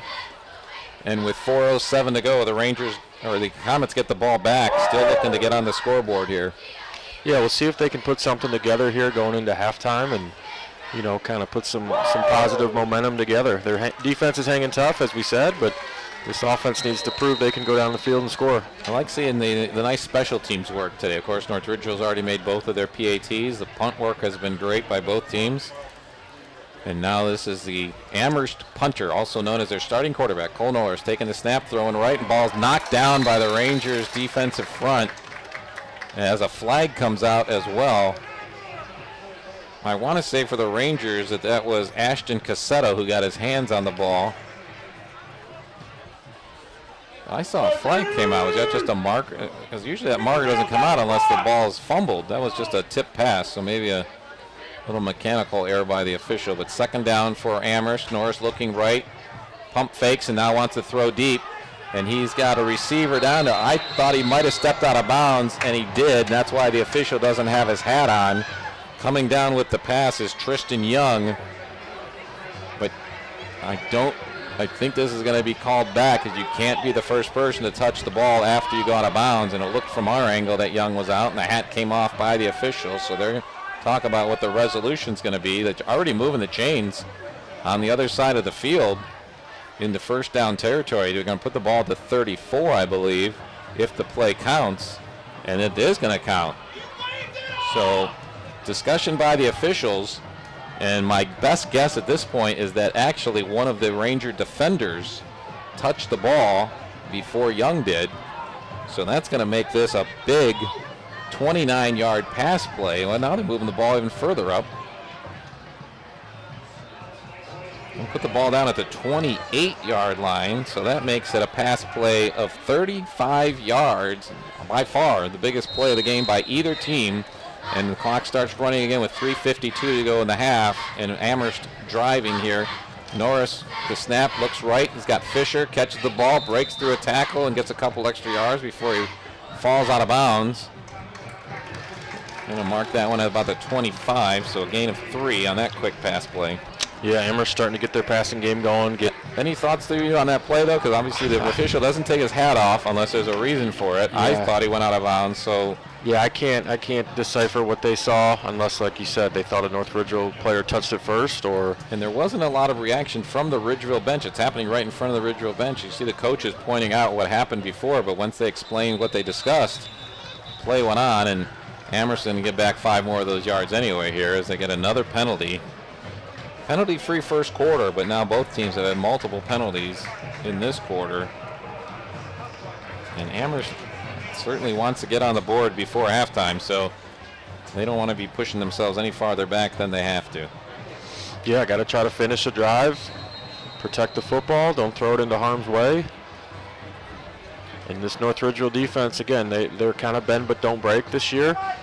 They'll let you move it a little bit, but they stiffen up here, on the verge of the red zone here. 2nd and 12 for Amherst. Norris takes a shotgun snap, looks right, now going to scramble. He's got to back out to the left, but Byers doesn't know whether to look for the pass or to look for the block, and Norris decides to take it himself and get some positive yardage.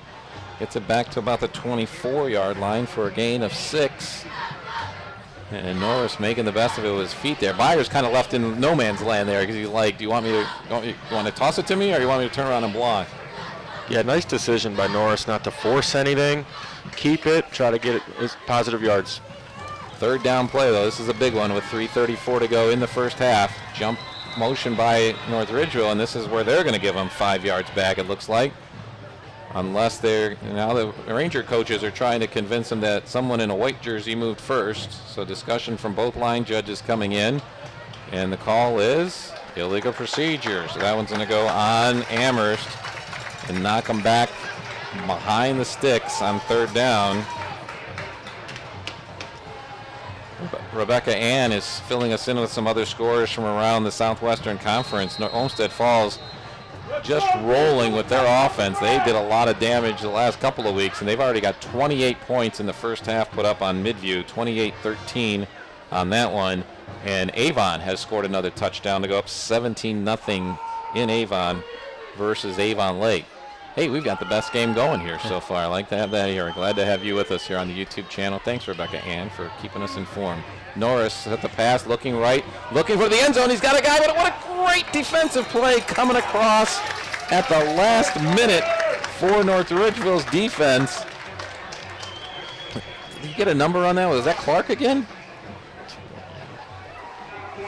I believe that was Clark coming across. Tristan Young was open when Norris found him, and Clark had obviously was in his zone on the right side. When he saw Norris turn his head, he raced to get over there and cut in front of the intended receiver, knocked the ball away. What a great defensive play on that one. And now with 4th down, Amherst comes out in field goal formation, but whistles blow as the ball is snapped. Norris is the holder on that. Offsides on North Ridgeville. And that's going to be a very helpful penalty, and it is going to go to move the ball 5 yards closer for this kick attempt. And it should be Stewart back there to attempt this one. Stewart hasn't had a lot of attempts, just 2 of 5 for the year, and this would be his longest. Again, Norris is the holder. He takes a little high snap, gets it down. Nice kick. It's got the distance, and it is wide left, unfortunately, for the Comets offense. So they're going to remain a 0 up on the board after their most impressive drive of the game. Their deepest penetration falls short of putting any points on the board. And we'll take a quick break and let the teams switch possessions with 3:21 to go, and North Ridgeville up 14-0.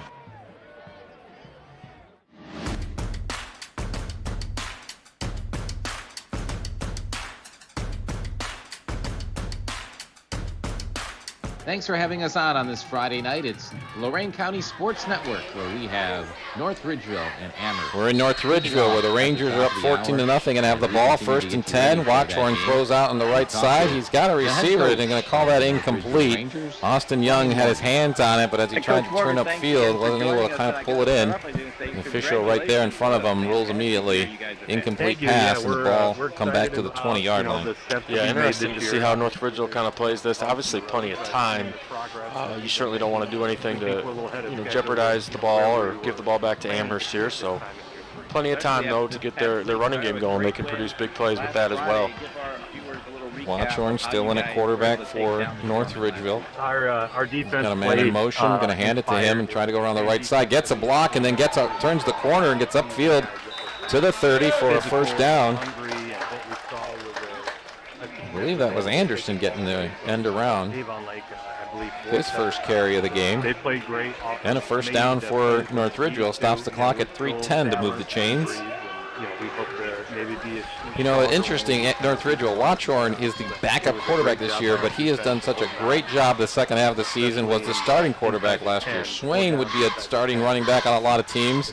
He was hurt. When Barnhart got hurt, Swain comes in, and now this is Steinmetz getting a quick screen off the left side and getting out. We're probably going to be close to another 1st down. Let's see where they mark it. Needed to get past the 40.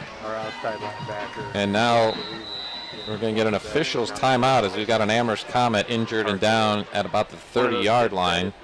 Trying to see where the officials are spotting the ball, though, to see is it a 1st down, and it looks like they're going to put it right at the 42. Wow, it's a pretty generous spot from what our angle is, because that play came out of bounds right in front of us. And I wasn't sure that he got to the 41 with the ball before he went out of bounds, but it's going to be a 1st down mark for the Rangers when play resumes after they attend to the injured player out there. Thankfully, first time we've had to mention any injuries out there. The other injuries we've mentioned have been, things that have happened previously. And our injury update is brought to you by Giovanna Bremke. Bremke running for judge. And again, appreciate all the sponsors. who have made the inaugural season of the Lorain County Sports Network possible here for you on our YouTube channel. Yeah, they're the juniors. I don't want to have any specific schedules out yet, but they've teased the fact that there will be Lorain County Sports Channel basketball season coming up in just a few weeks as well. So keep us subscribed, keep us bookmarked on your computer for high school sports on the stream with the WOBL WDLW Sports Department. As Watchorn went to grab the ball from the center on that one, it got a flag and going to be a penalty this time on the Amherst side of the ball. Boy, such a penalty-free first quarter. Yeah, just really just been a sloppy second quarter, as you're about to say, and we'll see. Both teams looking to get into halftime and make some adjustments. We did the 3 turnovers in the first quarter. Haven't had any turnovers since. North Ridgeville will see if they can make some noise here before the half. I don't know if that was designed or not, but Watchorn ends up keeping it and getting it across the midfield stripe.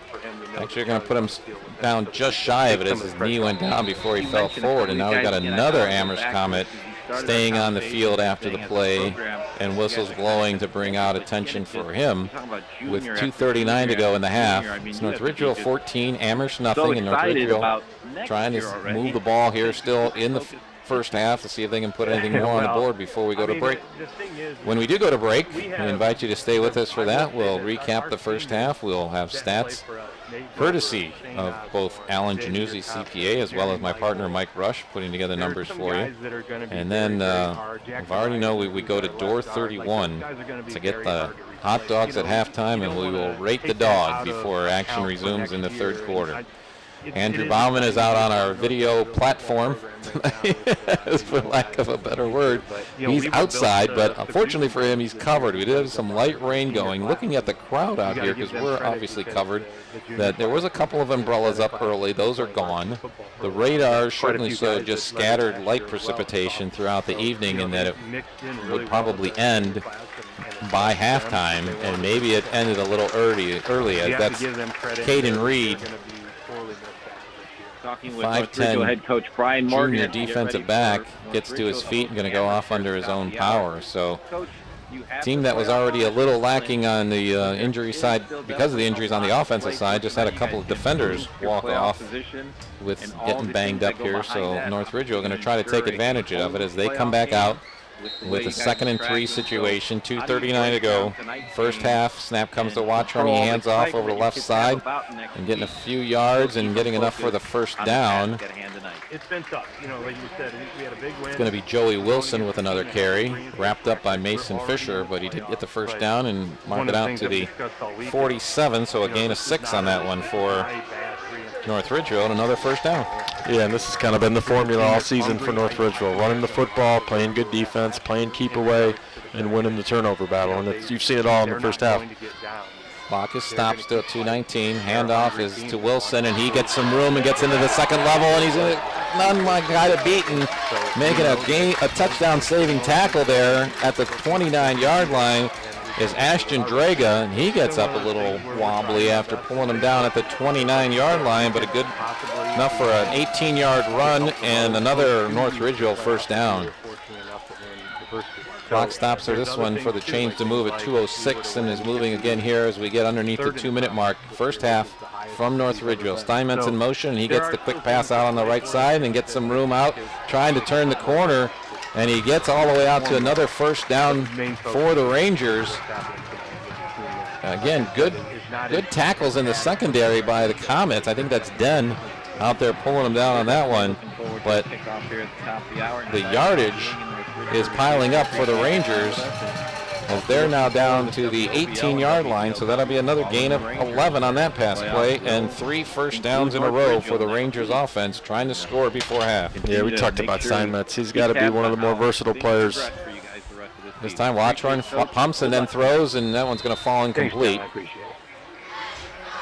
Good pressure up front by the Comet defense on that one.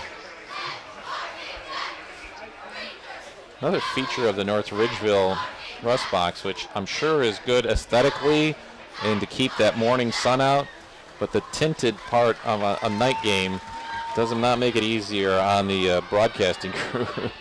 But Everything so well done here, and that's why they've been hosting playoff games. Second down, Swain in the backfield. He gets the call and takes it on the left side and has room to run. Beats another guy and then finally pulled down inside the 10-yard line. And once again, it's David Dudziak making the tackle, but a nice run for North Ridgeville puts them in the I-90 Nissan red zone. Yeah, these North Ridgeville, certainly their front line, but their receivers on the edge really block hard, and obviously they get a lot of practice at it with the type of team that they are, but they really pride themselves in that, you can tell. 11-yard gain for Swain on that one. Does make it first and goal from the 7, and Swain gets it again, number 7 from the 7. Gets it inside the 5. Going to bring up second down. Tackle on that one is Carter Polton. One of those seniors we talked about before the game. You know, you got to get that little extra when you're a senior in the 10th week of your football season. And week 11 still in limbo. Second and goal here for North Ridgeville. And we get whistles blowing, and it's going to be a timeout by Mr. Referee. I believe it's Ridgeville called it. Nope, it's Amherst taking their third and final timeout of the first half. There's only 36 seconds left in this one. So whether or not Amherst goes into the halftime with down by 2 scores or 3 is what we're waiting to see. And not only that, but the Rangers will start the second half with the ball as they won the toss and deferred. And we want to thank again our sponsors who make everything happen here. Lorain County Commissioner David Moore brings you our captains each week. And for the coin toss out there, Ridgeville send out Steinmetz, Reisner, Matus, and Compton. While Amherst outdid them. They brought out 5 captains out there. Not only their quarterback Norris, but both of the Allville brothers. They're both seniors. Fellenstein and Fisher were all captains for the Amherst Comets before the game here tonight. Again, we can't do it without all of our sponsors, so I hope when you have an opportunity to patronize one of our sponsors or let them know you appreciate them bringing you Lorain County sports. Now we're doing it triple action every Friday night between WOBL, WDLW, and here on the Lorain County Sports Network. North Ridgeville's back out there. Watchhorn takes the shotgun snap, hands it off to Wilson, dodging around the right side and looking to get to the end zone, and he does not quite get there with the ball at least. He's going to mark him down probably inside the 1-yard line, and clock's going to stop with 28 seconds now as North Ridgeville is going to take their first timeout of the game. We'll take a quick timeout and come back for these final 28 seconds of the half right after this.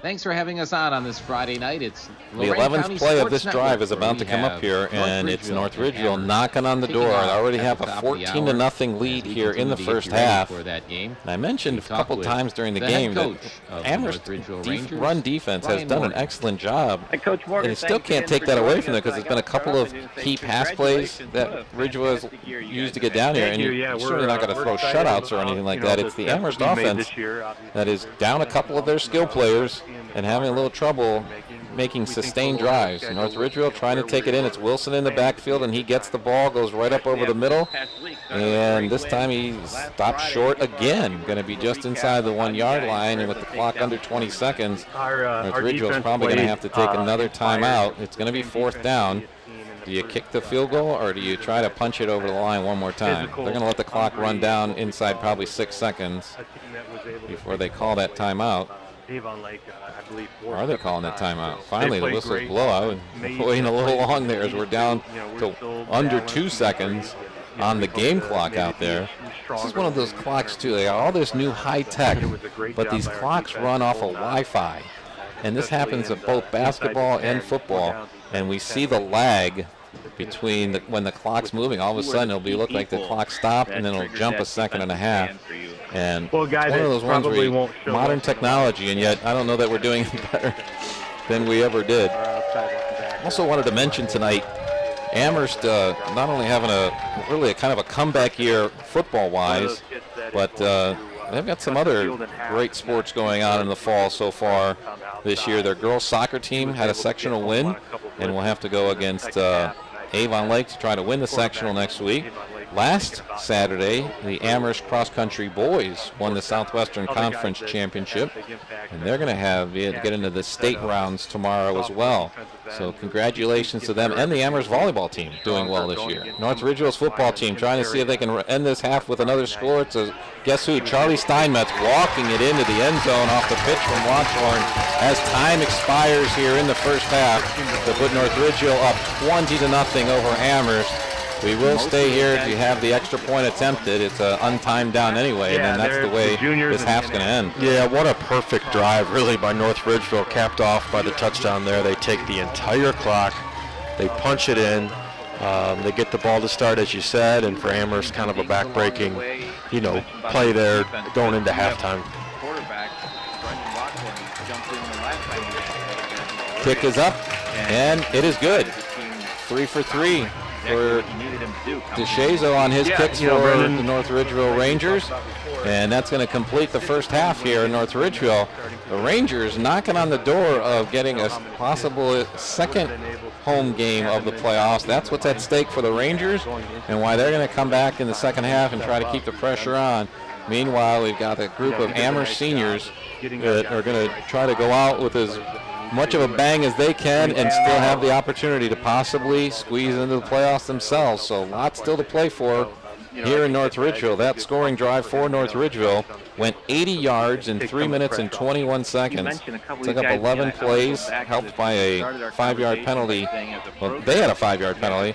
So despite that, they were able to take it the distance of the field, including the last yard, by their star wingback, Charlie Steinmetz, with his second touchdown of the game, third score of the night for the North Ridgeville Rangers. And we go into halftime with the Rangers up 21-0 over the Amherst Comets. We'll be back to recap the first half, get you some scores from some other games going on. And man, you're going to love when we rate the dog here on the Lorain County Sports Network.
So the nice thing about being a play-by-play voice of high school sports is I get to opine once in a while, and I always have a trouble with when the bands play the national anthem and they face the flag.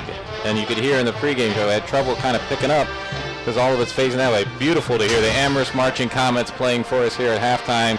Clear as day up here into the Lang Optical broadcast booth on the Lorain County Sports Network. Happy to have you along with us as North Ridgeville has gotten themselves out to a 21-0 lead over Amherst in the Southwestern Conference matchup that is the finale to the regular season. Not going to be the finale for North Ridgeville. They have already clinched a playoff spot and have a chance to move up as high as number 2. I mean, Olmsted Falls is handling Midview so far tonight, so that's looking out of the question. But to leapfrog a team they already beat in Avon Lake, which is struggling against Avon so far tonight, it's a real possibility that North Ridgeville, if they can maintain this game tonight and take away a win, would have the opportunity, if they can win next week, to host in Week 12 as well. For Amherst, they're trying to squeeze in. Started the game in number 17 in that same Division II Region 6, but with a win tonight and some help, they can get themselves as high as 9, actually, if things really went well for them. But they've got to get that offense going in the second half to see if they can extend their season as well. Amherst started poorly tonight as they got the game's kickoff, and immediately an errant snap from center to quarterback put them inside their own 10 and went 3 and out. Then after a North Ridgeville turnover, Amherst had a great opportunity to make something happen, but another failed snap exchange between center and quarterback resulted in North Ridgeville taking over at the Amherst 5 with 6:51 to go in the first quarter, and Swain took it in on one play for a 4-second drive that put up North Ridgeville 7-0. That was the only scoring we had there in the first half. The second scoring came after North Ridgeville took over after an interception by Clark. This time they had to double their effort as it was a 2-play drive in 14 seconds with Charlie Steinmetz taking in a 22-yard carry for a 14-0 lead. And then they just put a third score on the board here to end the quarter with their longest drive of the game that went 80 yards, 3:21 off the clock, with Steinmetz getting his second score of the game and putting the Rangers up where they are here, 21-0 at halftime. Mentioned we are part of the WOBL, WDLW sports department, and we've got games going on those channels as well. Avon and Avon Lake is on WDLW. Avon was up 17-0 early on that one. Black River had an early lead on Columbia down in Sullivan, Ohio. That game is on our sister station, WOBL. We want to get some updates for all of these, as now it's 24-0 Avon, as they are having their way with Avon Lake on WDLW. And the way things have gone the second half of the year, I know Avon Lake has dealt with a good number of injuries that they're kind of stumbling into the playoffs. Maybe they're going to make the playoffs, so maybe they can right themselves and still have some more of the success that they found early in the season. Avon is just a machine this year. And another machine in the Lorain County League has been those Columbia Raiders, who are trying to run the table and complete a perfect 10-0 season. Black River is giving them everything they got. That game now tied up 14-14 again on WOBL. Another Lorain County League score, Clearview, is having a big lead as they're up 41-0 over Brookside.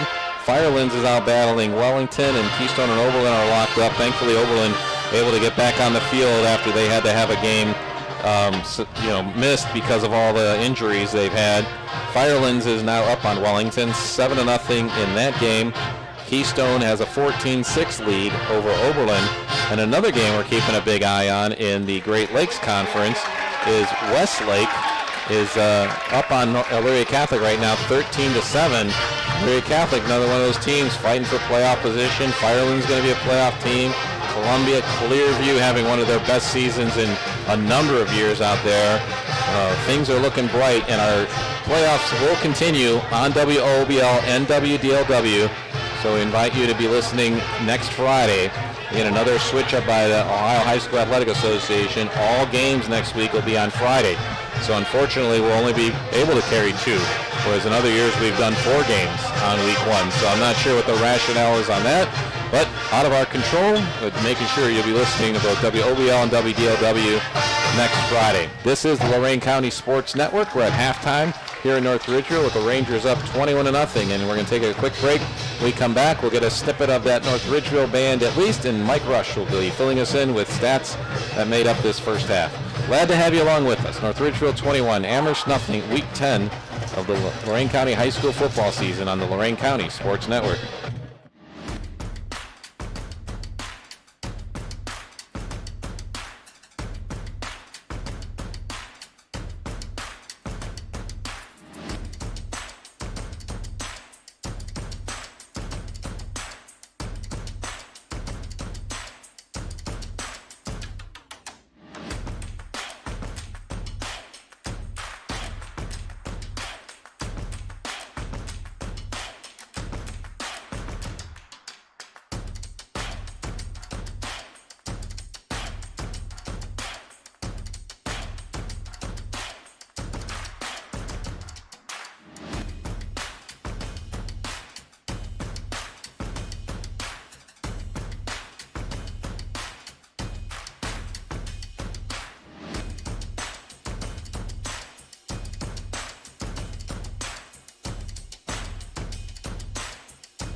That's what the Rangers want. That Comets thinking in the locker room, right? That team is poison, and that's the Rangers have been all over the Comets so far.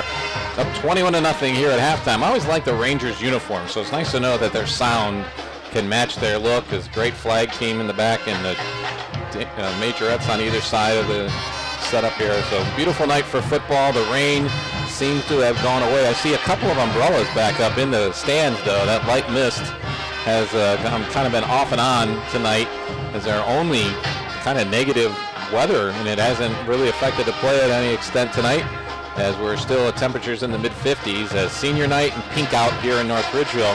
I mentioned the score, 21-0 North Ridgeville. Let's break down some of the numbers as we continue the I-90 Nissan halftime show with my partner Mike Rush. Yeah, we'll start with Amherst on the ground. J.R. Byers, 8 carries for 34 yards. Cole Norris, 6 carries for -2 yards. Again, some of that is negative plays with snaps and things like that. Mason Fisher, 1 carry for 2 yards. Jonathan Williams, 1 carry for 1 yard. Throwing the ball, Cole Norris, 7 out of 14 for 77 yards. Tristan Young, his favorite receiver tonight, 3 catches for 61 yards. Fisher, 3 catches for 16. For North Ridgeville, it's been a number of backs that we've seen. Again, Joey Wilson, 5 carries for 26 yards. Charlie Steinmetz, 7 carries for 29 yards with 2 touchdowns. Watchorn, the quarterback, a carry for 3. Swain, 7 carries for 29 yards and a TD. And then Ryan Anderson did have a carry on an end around for 10 yards. Passing the ball, Brandon Watchorn, 6 out of 10 for 61 yards. Receiving, Steinmetz, again, one of the most versatile players probably in Lorain County. Charlie Steinmetz, 2 catches for 22 yards. Austin Young, 2 for 19. Anderson, 1 catch for 1 yard. And Ennis, 1 catch for 19 yards. You know, kind of breaking down some of the other numbers also is that the defense for Amherst, although they're down 21-0, is kind of getting the short end of the stick here, because the first 2 drives for North Ridgeville were a combined 27 yards. And that last drive of the game was really the only time that North Ridgeville was able to enact its will down the field. So I think the defense has really been the star of this game tonight, because North Ridgeville's defense has forced turnovers, multiple turnovers, and they've done a great job of limiting Norris, because he does have that strong arm, and they've got the guys getting out on the flats, but they've been able to at least keep them in check, and certainly have done everything to keep them off the board so far tonight. I mentioned earlier that Amherst missing a couple of their key guys. Solak is their leading receiver. He has 38 catches on the year, but he's out, I think, with a broken collarbone. Yeah, right? and I think Solak in the paper today in the Chronicle was the leading receiver yardage-wise in the area, so that's a huge loss. And they're also missing Kraft, who had 20 catches on the year. So really, I mean, again, hats off to both defenses, really, which is kind of, again, interesting to say when Amherst is down 21-0, but I thought their defense has played very well. And one of the stats that bears that out is North Ridgeville does have 9 first downs in the first half, but before that last drive, they only had 3. 6 of their 9 first downs came on that last drive of the game. Amherst with 6 first downs, but those 2 turnovers are really hurting them. Amherst had 5 penalties for 25 yards in North Ridgeville, 4 penalties for that weird number, 19 yards, since we had those half the distance to the goals a couple times with a couple penalties inside the 5-yard line. We're at halftime here in North Ridgeville. The North Ridgeville band entertaining the crowd and getting a nice hand as they transition to their next song. And again, one of the nice bands set up at both of the schools, and those Amherst marching Comets are always well received and put on a great performance. And I was told that Rebecca Ann, who helps us out a lot with our scores tonight, and is the mom of a former marching Comet drum major, wants to make sure we tell everyone that Amherst band sounded great tonight, and they certainly do. Glad to have Rebecca Ann along, and also keeping Coach Thome's wife in our thoughts and prayers tonight. Glad you're with us, and good luck with everything you're doing to expand the Thome family in the very near future. And we're going to see if Amherst can expand their scoring on the board. And we come back for the second half here from North Ridgeville. Of course, we're going to rate the dog first, so stick around with us as it's North Ridgeville 21, Amherst nothing on the Lorain County Sports Network.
Ranger Marching Band wrapping up their halftime show tonight. Appreciate all the work they do and doing it in this mist and rain here tonight. So a little extra work for them. I'm John Guzik. I'm your play-by-play voice of this inaugural season of the Lorain County Network, alongside Mike Rush.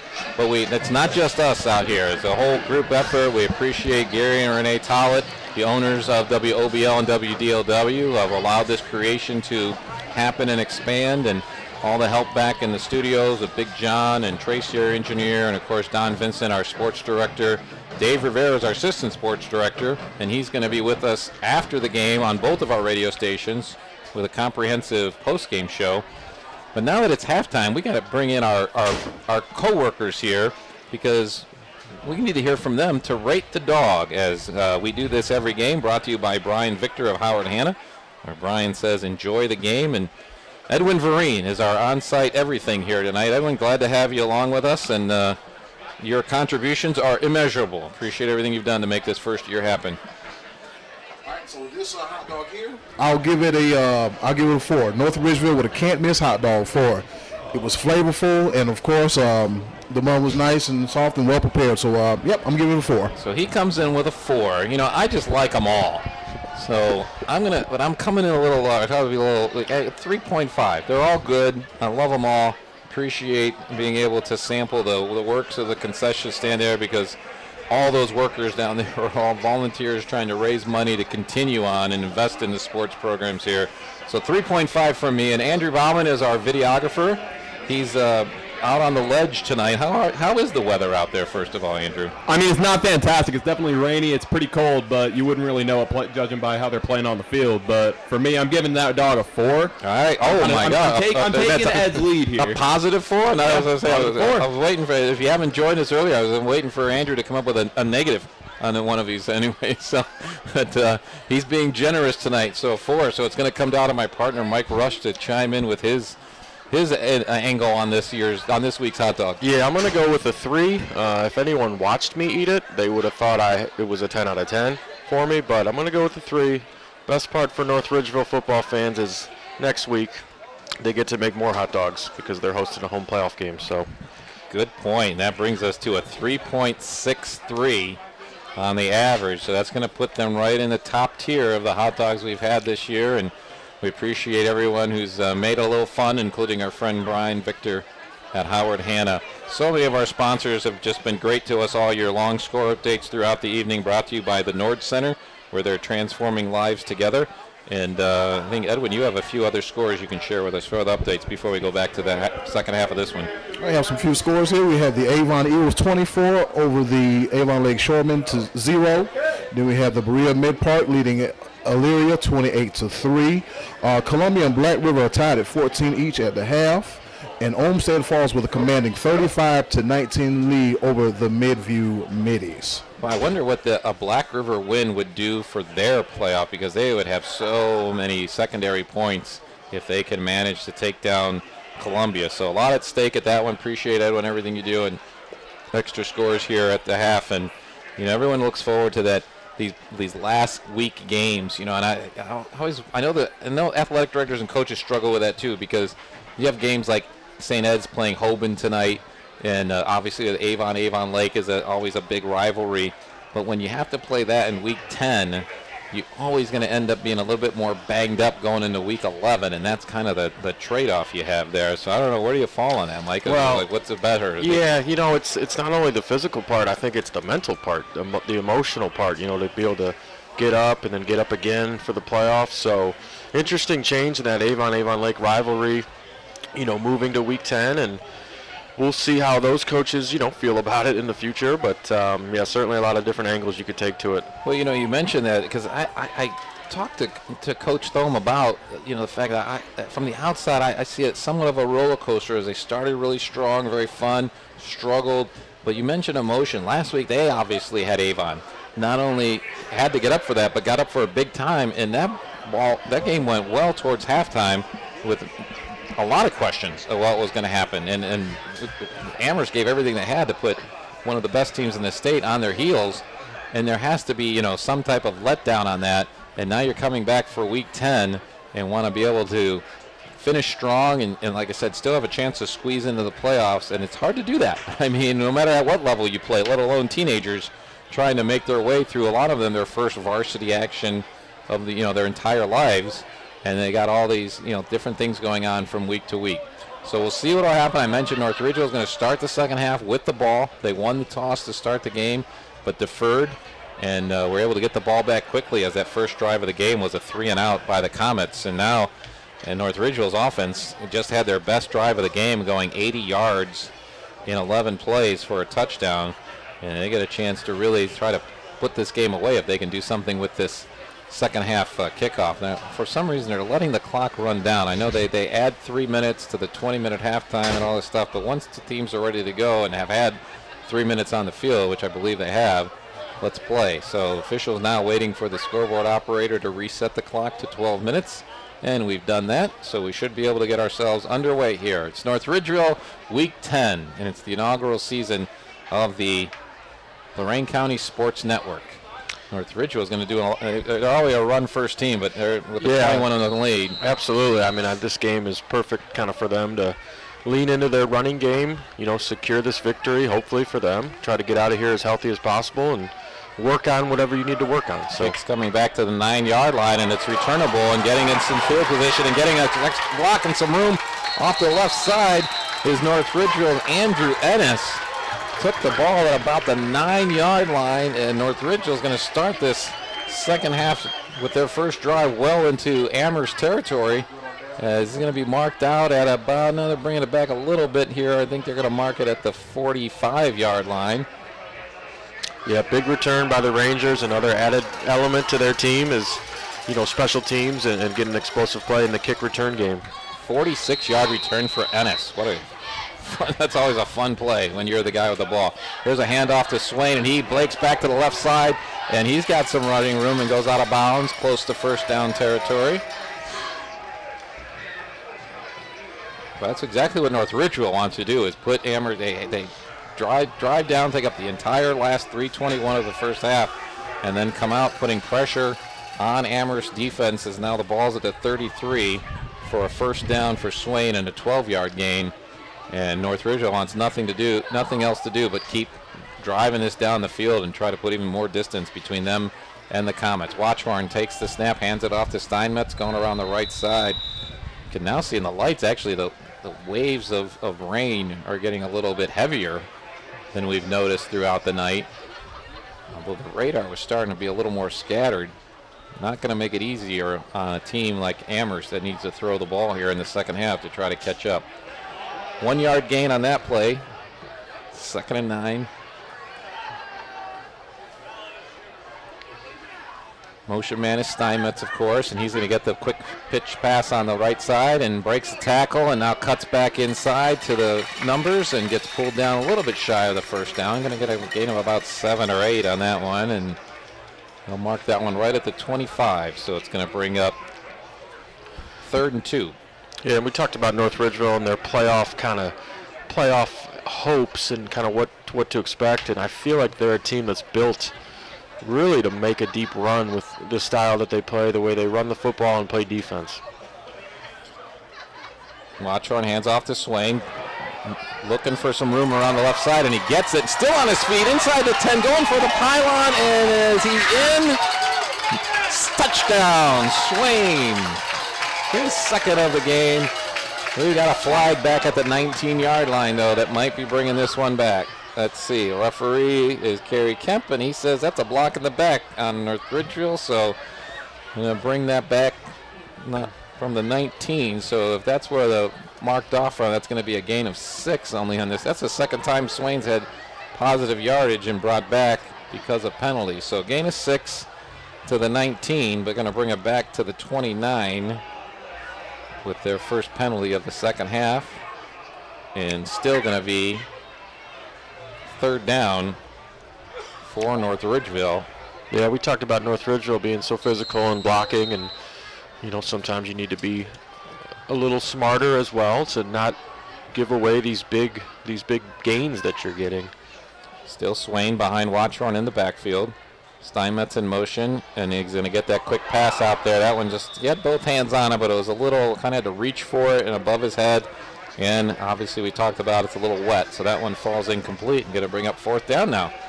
So you go from one play where Swain's going for the pylon and trying to put this game away, and now you've got an opportunity for the Amherst defense to maybe make something happen in 4th and 6.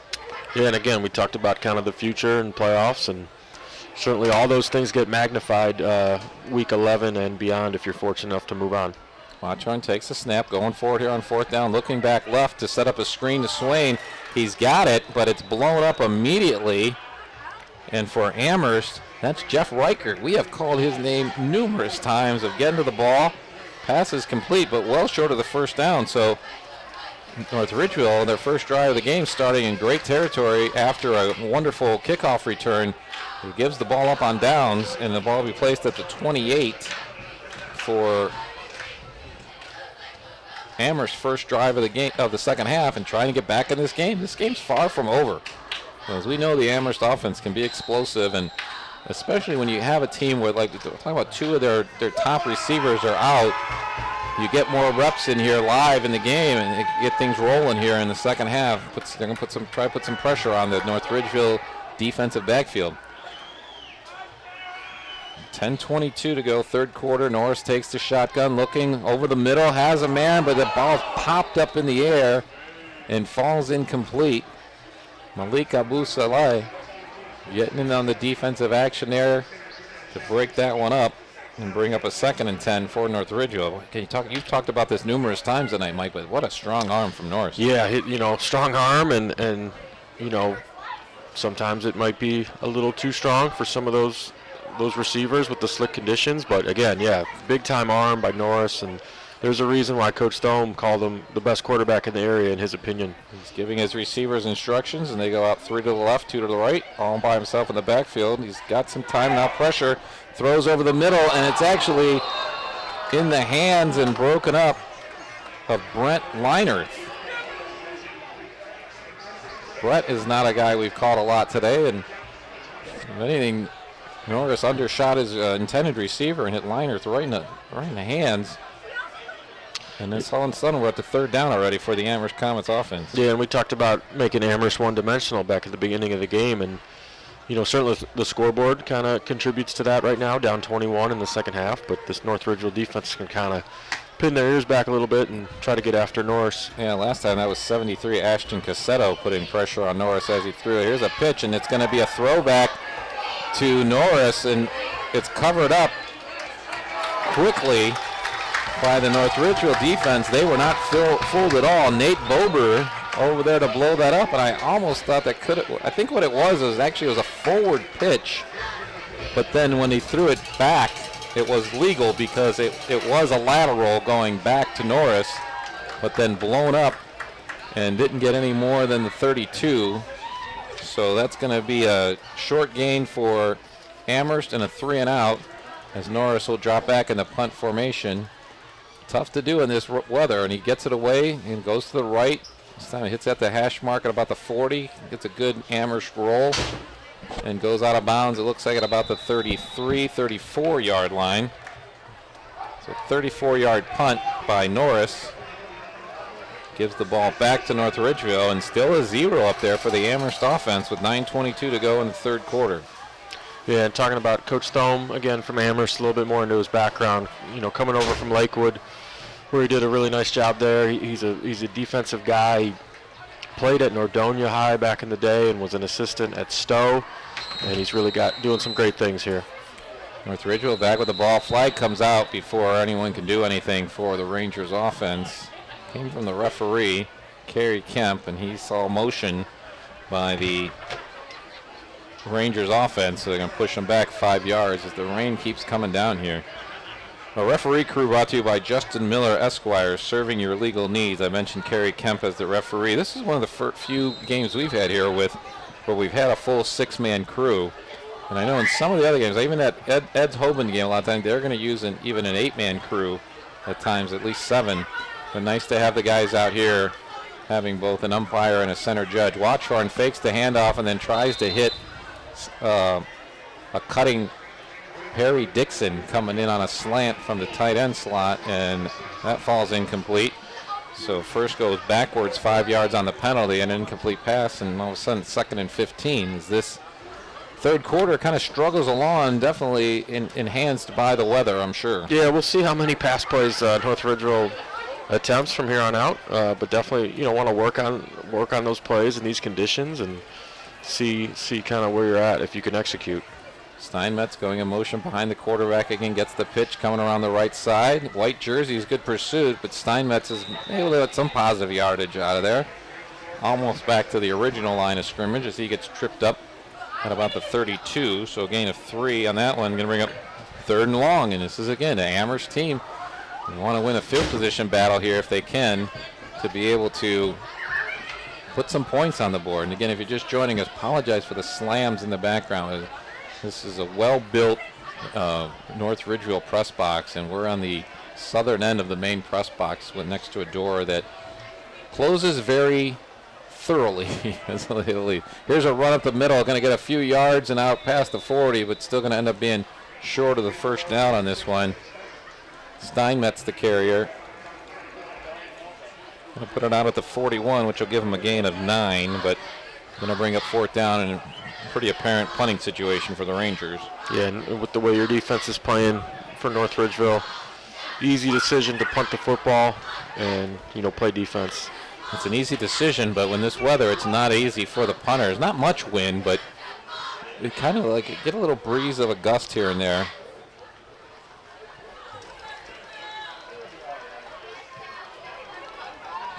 Kick is away. Gonna bounce and bounce and bounce, and now gets a really good Ranger bounce and gets finally touchdown at the 28-yard line. So it's gonna be a 31-yard punt. And Amherst will get the ball back at their own 28. With 7:50 to go in this game, we've had a scoreless third quarter so far, but the Rangers got 21 in the first half and continue to have that 3-touchdown lead over the Comets offense. Can try to get going, and harder to do the more the rain keeps coming down. And we talked about Coach Thome a little bit a couple minutes ago, and again, coming over here to Amherst, inheriting a 19-game losing streak, and really every interview that he did, he didn't talk anything about wins and losses. He just talked about the process, and, they've been able to string together 3 wins this year, and, Amherst football program, I think, is in very good hands. Here's Matus threatening to blitz again, but it's a handoff this time. And Matus didn't need to do much on that one because the interior line of the Rangers defense had that one stacked up. Maybe a gain of 1 on first down. Yeah, they tried a little shovel pass there. Little pass forward there. Another score, Rebecca Hand's pointing out to me, Lorraine playing Maple Heights in a Lake Erie League game tonight, and Lorraine up 25-14. And Titans are going to end up hosting a first-round playoff game most likely. Norris trips right, double receivers to the left. Norris takes the snap, going to take it himself straight up the middle, looking for room. Darting through, trying to keep his legs moving, gets out to about the 36-yard line. Going to bring up 3rd down, but after a gain of 7, is going to make it a manageable, maybe we want to call it a long 3, short 4.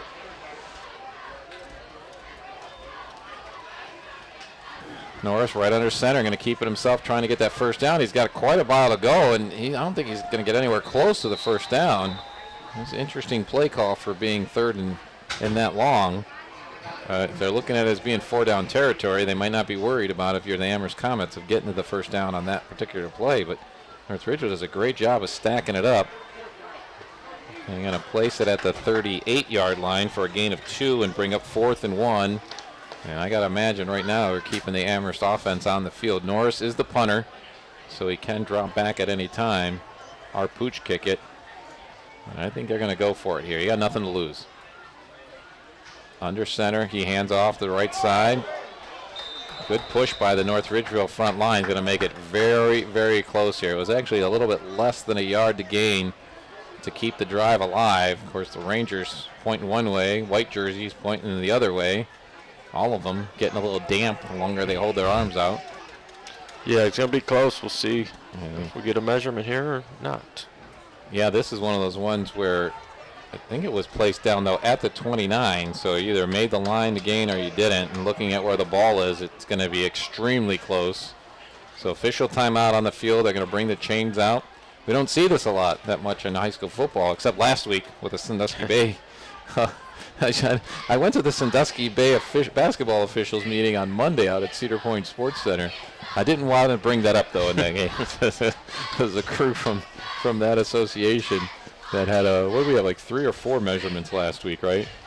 Yeah, something like that. This week, Amherst does get the nose of the ball to the yard to gain, so the drive will continue here with 6:05 to go in the third quarter.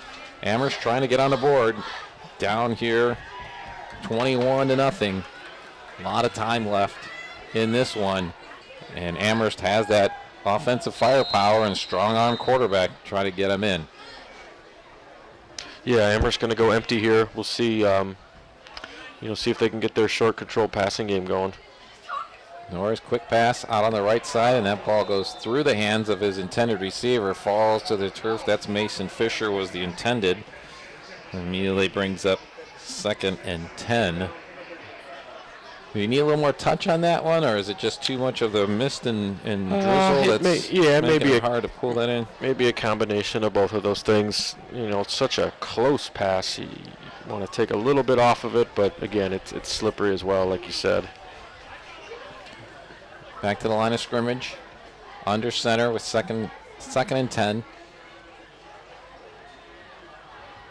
Norris fakes the handoff, rolling right. He got 3 blue jerseys all over him, but he does get the ball away, and it doesn't matter. Now the ball's on the ground, and Ridgeville's going to have this fumble as well.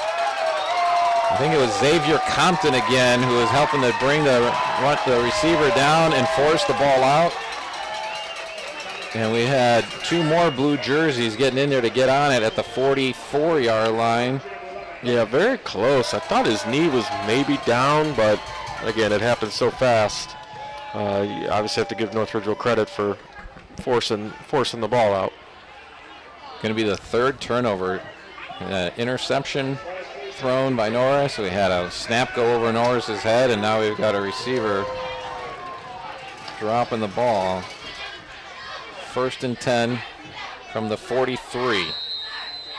5:41 to go, third quarter. North Ridgeville trying to put it away. Swain putting it up in his left arm and going over the 40-yard line.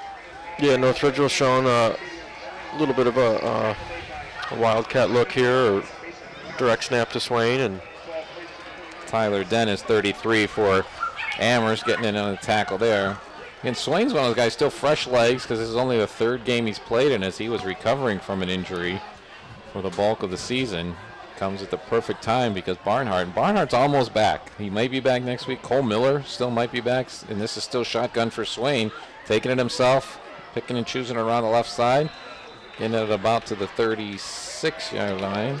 And I like this package for them. I don't know that they've done it this year. I haven't seen all their games, but I like how this diversifies their run game. I like how they can, have 10 guys to block for a kid back there at quarterback that can run, a little bit, maybe differently than Watchorn. So, well, the other thing that it brings into the mix is how do you involve Charlie Steinmetz with that?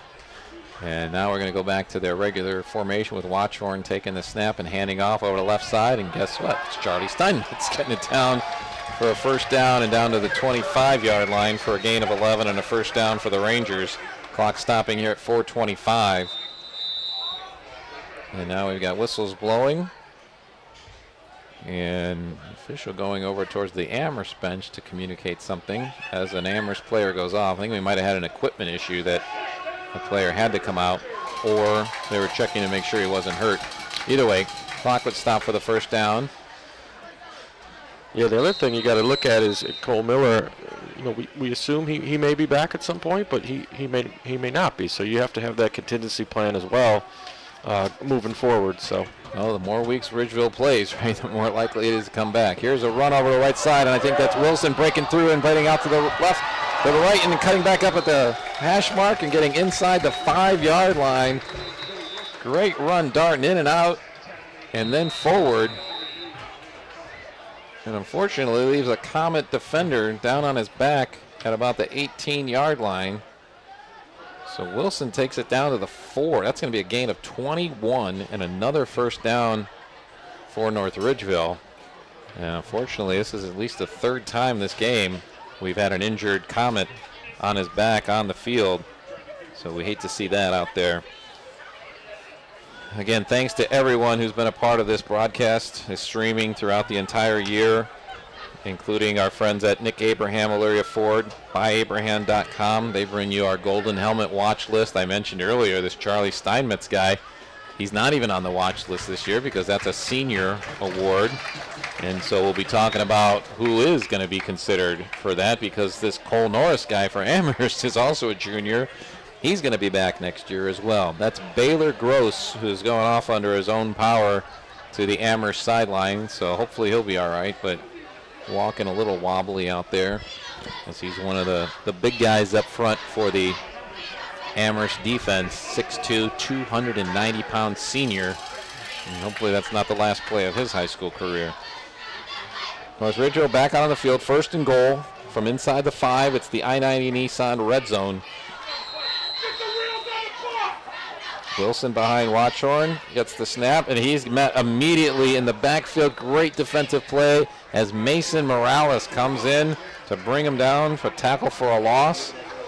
They're going to put it back at the 7-yard line for a loss of about 3 on that one. And that's what you love to see, the heart of guys who are kind of got their backs against the wall and say, it doesn't matter, I can play this play. And Morales, only a sophomore, and a big part of this Amherst defense already this year. Watchorn handing off to Wilson again, and guess who's there again? It's a duplicate play, and Mason Morales says, I got that one sussed out for you already. Let's go back a little, dance a little bit farther back, and it's Morales padding his stats here in Week 10.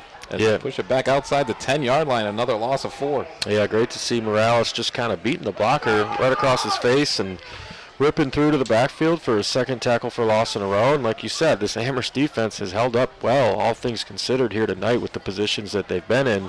And here they are trying to get this goal line stand. I will doubt that the Rangers come back and try to run that play again. But it is Watchorn with Wilson behind him again. Takes the snap. He's looking left, throwing the corner of the end zone. He's got a couple of... they're going to throw the flag on that one, as the pass was intended for Steinmetz, and he had a defender right with him to the back corner of the end zone. And I think if they're going to impose the penalty here, it's going to be because the defender never turned around and got awareness of where the ball was and just ran into the intended receiver, not really defending the ball. So pass interference on Amherst. Yeah, too bad. I mean, because the Amherst defender is in good position. Like you said, he just has to turn and look, and he just gets way too physical, and he doesn't need to be because he's in great position. So half the distance to the goal. Still 3rd down, though, on the marker. And Watchorn looking right, throwing, and that one bounces incomplete. Had a receiver in the corner. That was Young again as the intended receiver, but not getting near them. So that will make it 4th down then. So even though pass interference in the end zone, so many different rules from different levels in high school, makes it still 4th and goal from the 5. And DeShazo is going to come out and try a field goal with Sean Murphy holding. They're going to put the ball down at the 13 to make it a 23-yard field goal from the left hash mark. This is another one of those things where good practice for playoff situations, and he puts that one right through and into the North Ridgeville Ranger band in the north end zone, and that makes it 24-0 North Ridgeville with 2:40 to go here in the 3rd quarter. We'll be back with Amherst's next possession right after this on the Lorain County Sports Network.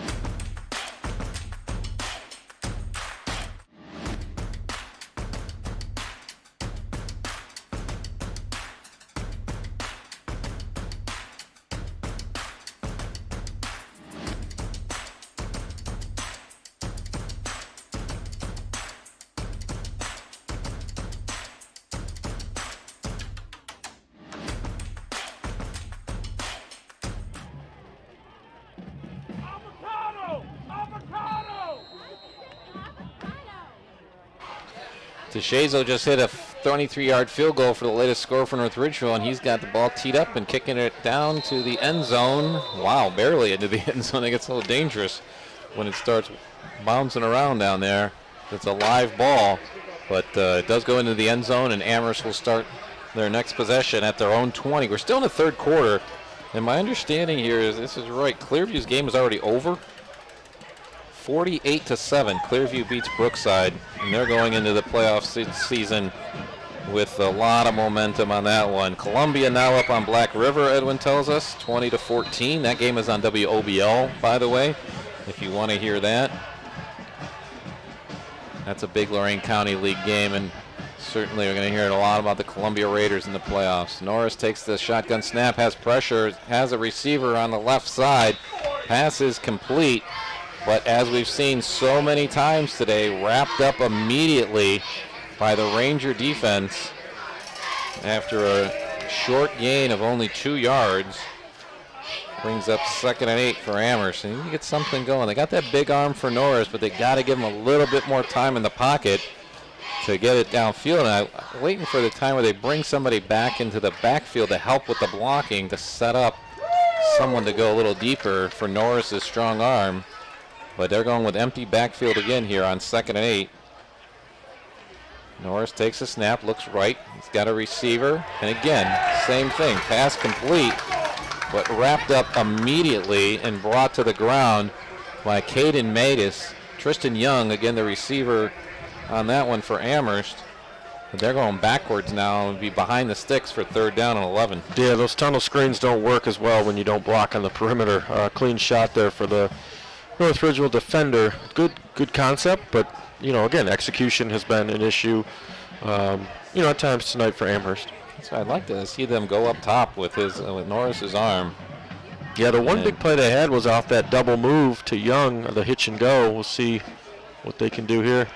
Norris looking to pass, looks right now, looking down the middle, and there's the big arm, but it is intercepted.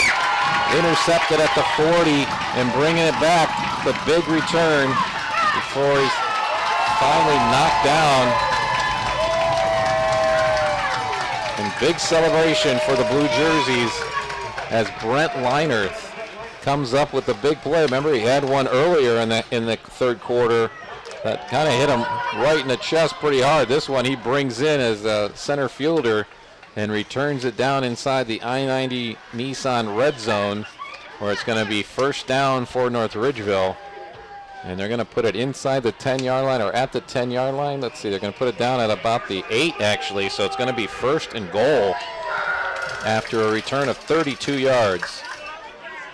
Yeah, another turnover for Amherst. And again, Ridgeville feasting on that tonight. Here's Ridgeville's first play, going inside the 5 and finally pulled down a touchdown saving tackle there inside the 5-yard line. Keeps the Rangers out of the end zone, at least on this play. And that was Steinmetz carrying, and it was Tyler Den making another strong play to keep him out of the end zone as we're down inside a minute left in this third quarter. North Ridgeville 24, Amherst nothing in this final week of the regular season. And we got another defensive injury for the Comets, and I think that's Den being helped off. The rain, mists, drizzle continues here at North Ridgeville. Had predictions from several people that it was going to, several sources that it was going to be abating and becoming more widespread as the night's gone along, but that has not been the case and has not bothered the North Ridgeville offense as Watchorn takes us up. And as soon as I say that, ball hits the turf. Snap was a little low. They had a man in motion looking for an opportunity to put it in the end zone. Clock's still running here. Well, again, with these Wi-Fi connected, you should see the clock here. It just kind of keeps hesitating. See if North Ridgeville is going to try to get a playoff before the quarter ends, as it's now 3rd and goal. Watchorn does get the playoff, gives it to Swain. He gets over to the left side. He's almost to the end zone. The ball, did it come out? Did not come out. He was trying to reach the ball so it would go over the end line, and it looked like an Amherst player had an opportunity to knock it out of his hand, but Swain was able to bring it back in before someone did that. Ball's inside the 1 as the third quarter ends, and that's where North Ridgeville will have it when we get to the fourth quarter, as we'll come back and wrap up the Week 10 in the regular season on the Lorain County Sports Network after this. From North Ridgeville, it's the Rangers 24, Amherst nothing on the Lorain County Sports Network.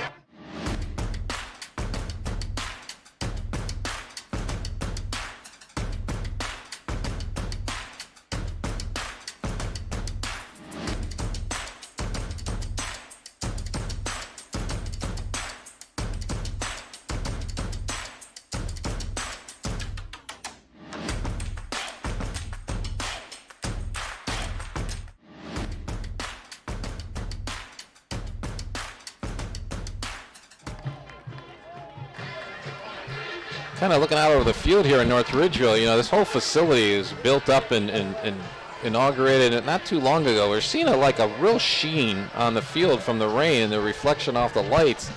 I don't think that bodes well for the turf. It means that the turf the fake bristles, or whatever you want to call it, the fake grass, the bristles are kind of laying down. And I point that out not just because of the visual on our YouTube feed, but also whether that makes it a little slipperier for the players as they're out there.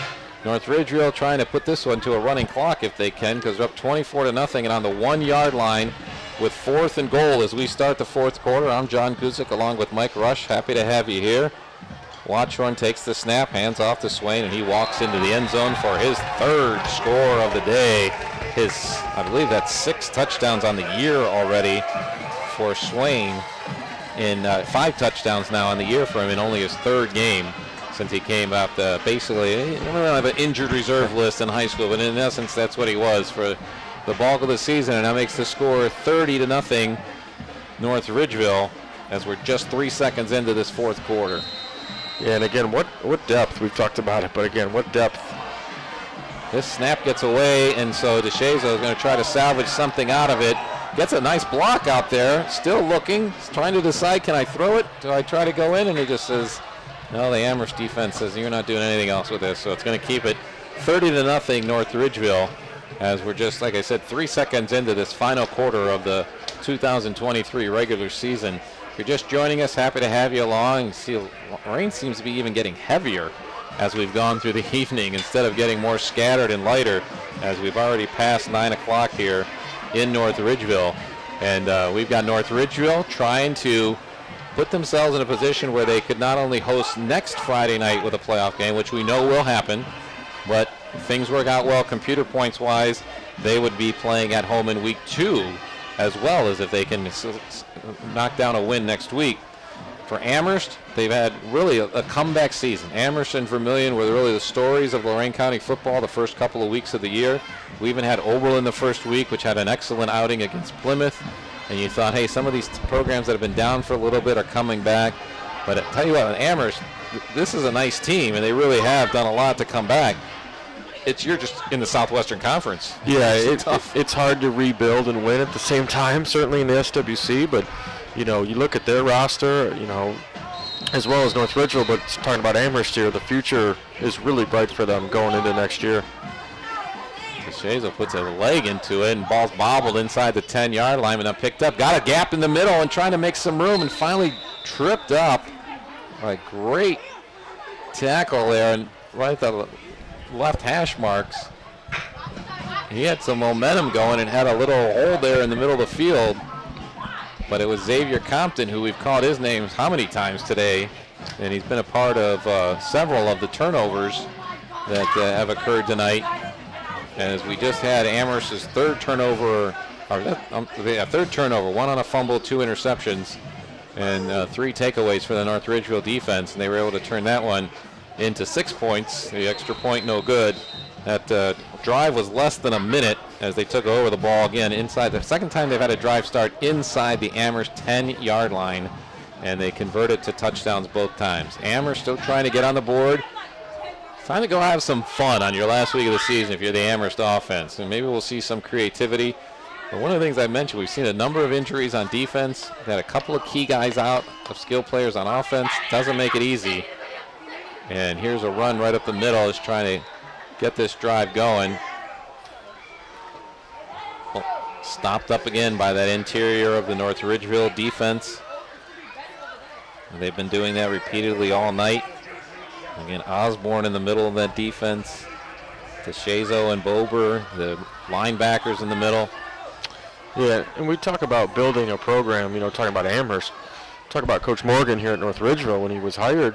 There was it was an interesting hire. He was coming over from the basketball side, and, here he is in year 3, really got it rolling.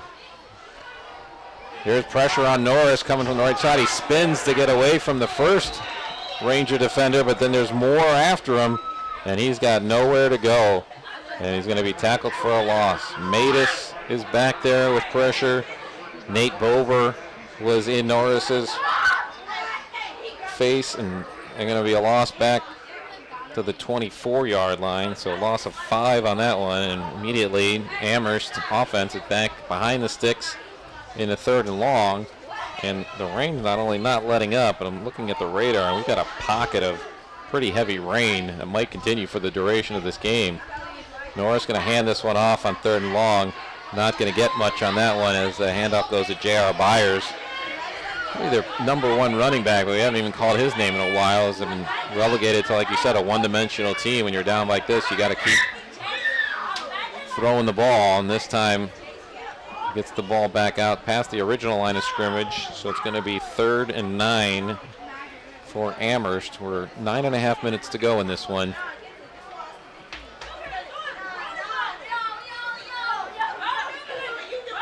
Punt formation for Amherst. This is Norris, ready at his own 15-yard line.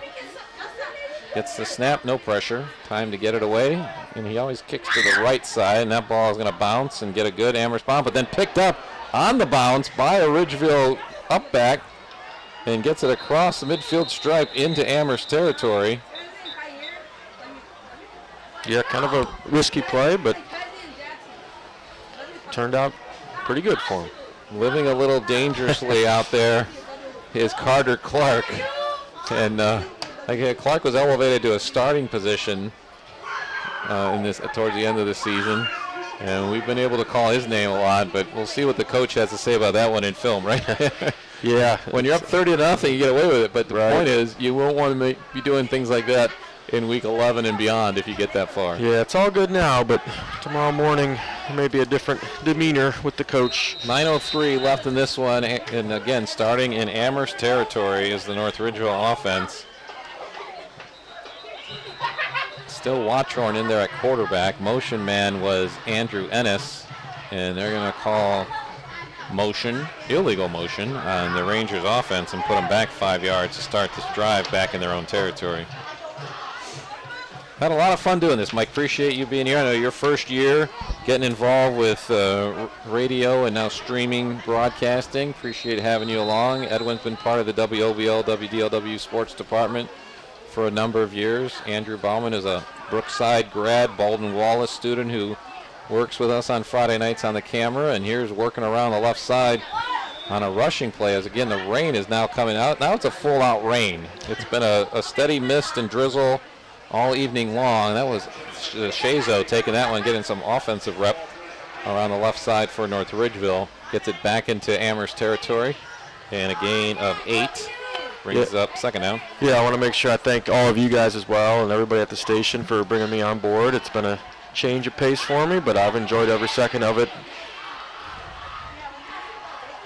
Now North Ridgeville looking to just run this one out, because what you don't want, and especially in these conditions, you definitely don't want to be doing with any injuries, and we may be seeing a lot of numbers that we haven't called yet tonight as we get through this.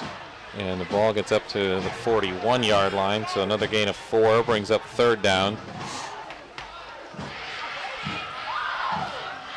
Berea Mid-Park up on Elyria 28-3, and despite all the ills of the Elyria season and Coach Fox's first year there, they've got a chance to get a playoff game for themselves next week too, the way Division I works. Here's North Ridgeville, still watch on. This is Wilson, and he's got a hole off the left tackle, and he's got running room, and he's taking it all the way inside the 10, looking for the pylon, and finally shoved out of bounds before he can get there. And that was Dudziak putting him out of bounds for Amherst before he could find the end zone. Clock keeps running because it's a 30-point lead. they're marking this one down. Let's see, they're going to put this ball, this very, very wet ball right now, down at the 2-yard line. So that's going to be a gain of 39 for Wilson on that 3rd down carry. And it'll be someone besides Swain or Steinmetz that scores if they put it in on this one, and they do, and it's Wilson getting his first score of the game, taking it in easily. An easy jaunt in from 2 yards out, and makes it 36-0 as North Ridgeville has really just enacted their will each play of this entire half pretty much. And with 6:20 to go in this game, the one thing they did have trouble with was the extra point on the last touchdown, and that had a lot to do, I'm sure, with the weather. It's not easy. This one is also missed on the snap, and DeShazo's going to run right and keep running and try to make something of it. And now a flag comes in as he does not make it to the pylon. I believe this is going to be a blocking penalty on North Ridgeville that Amherst will decline, but let's make sure what's happening here, because of anything, that side judge definitely threw that flag with authority that we haven't seen so far this game, and the North Ridgeville is staying out there. It is a penalty on Amherst, so North Ridgeville will not only get a second chance to try for the extra point, but they're going to get it moved half the distance to the goal. That's why the position where it came out in the situation, you immediately think gotta be a hold. But like I said, the way the official threw that flag with authority, threw it with some frustration. He was trying to make a point that, hey, this is a flag that's going to impact this play, not just a frivolous flag on a point after doesn't work. So now they just go for 2 from there. Nope, they're going to take the knee and just concede on that one. So 36-0 is what North Ridgeville's up with. 5:38 to go in this one, and it has just been. I mean, we went into halftime. You knew it would be a tough struggle for Amherst, being down 21-0. But knowing their offense and what they could do, it certainly wasn't over. And North Ridgeville makes a big statement that really can send a lot of momentum and message to their own team, not to the other team, but to their own team of what these guys are capable of doing, and how you mentioned just a little bit ago about Brian Morgan's short tenure on the football side of things, but building that confidence and that momentum that you want going into the playoffs. Yeah, I'm thinking about Coach Thome at Amherst too. I mean, the first couple of years at North Ridgeville, as you said, the SWC is a bear, and it's not easy to rebuild and win, and they didn't. But they built it. They built it the right way, and I always go back to Coach Elder's comments at Avon after they played North Ridgeville, and he told everybody that North Ridgeville is a program on the rise and that they're building it the right way. So certainly when he speaks, a lot of people listen, and obviously he's going up against them, and I think that, kind of just furthered the point. And here you see him year 3, on the verge of hosting 2 home playoff games, which has really become a badge of honor for teams to be able to host 2 games potentially.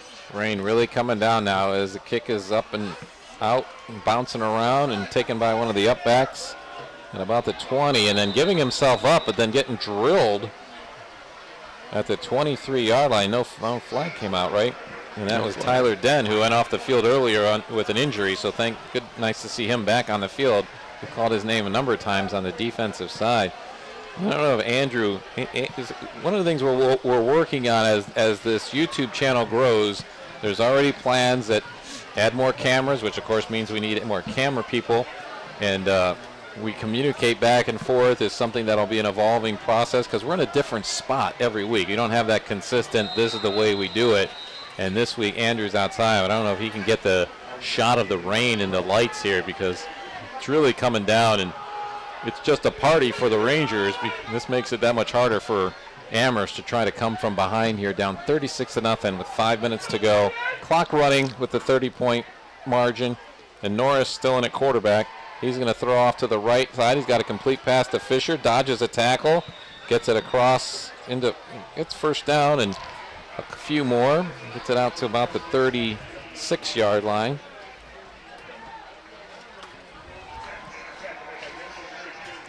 So this one will run out quickly with the running clock.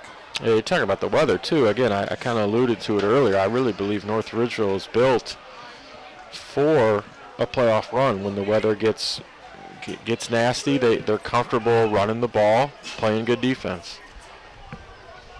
Here's Norris looking to throw, getting pressure, now scrambling for his life, still got his head downfield, and he's got a guy deep and getting pushed on by the defender, but no flag coming out on that one. That was one I was thinking a flag might come out, because what we said on that pass into the end zone that North Ridgeville had is that the defender really didn't look to where the ball was, and Dudziak had gotten behind the defender and he got a little push, but the ball falls incomplete, no flag comes out, and it's going to bring up second down for Amherst. Yeah, you look at Region 6 that North Ridgeville's in, and certainly Avon, and it's almost like a mini SWC tournament. Okay, we had a penalty, an illegal man downfield, which is not surprising considering how much Norris had to run for his life. But, of course, that's declined. So it's still going to be 2nd and 10 Amherst. You always have the possibility of rematches in the playoffs, and especially in this kind, right? I mean, talking about that happening in all the sports anymore. Here's Norris under center. Going to hand off this time to Byers. He's got some room around the right side, and I think he was trying to get out of bounds, but it's not going to matter because clock's going to keep running no matter what as he gets out to about the 42-yard line for another gain of 6 for the Amherst Comets rushing effort. Clock continues running. Important part with the weather, I mean, so we had 9 good weeks. As I was able to fake my way through 10 weeks of shorts, and I don't know that we'll ever do that again in a high school football season. And a little push, and I definitely thought about it a couple times this afternoon before leaving the house. But we made it through, and we're dry here up on the booth as Byers takes the ball almost to midfield. Should be enough for a first down. The yard markers are moving forward, and the ball at the 47. First down, Amherst. Running the clock out here. 2:24 to go, fourth quarter. It's North Ridgeville 36, Amherst nothing. We'll wrap up this game as soon as we're done here with our Achieve Credit Union postgame show, and then invite you to go to WOBL and WDLW to listen to Dave Rivera and Maria Janasco wrap up the entire county's work week. Byers takes the ball into North Ridgeville territory, down to the 45, get him a gain of 8. And again, remind you that next week, playoffs will be on both WOBL and WDLW on Friday night. You're going to hear Don Vincent and some other goofball on WDLW. Here's Byers, shakes tackle in the backfield, gets some positive yardage out to about the 38. Doing a nice job of ending his season. And then on WOBL, and we got now there's a choice they got to make. The sports director over there, Don Vincent, he's got to choose. Columbia's going to have a great postseason. Clearview is poised for a great postseason game. Fireland should be making a postseason run. So WOBL, being the Lorain County League station, they got unfortunately you can only carry one at a time. And WDLW, maybe we'll be back here next week for North Ridgeville.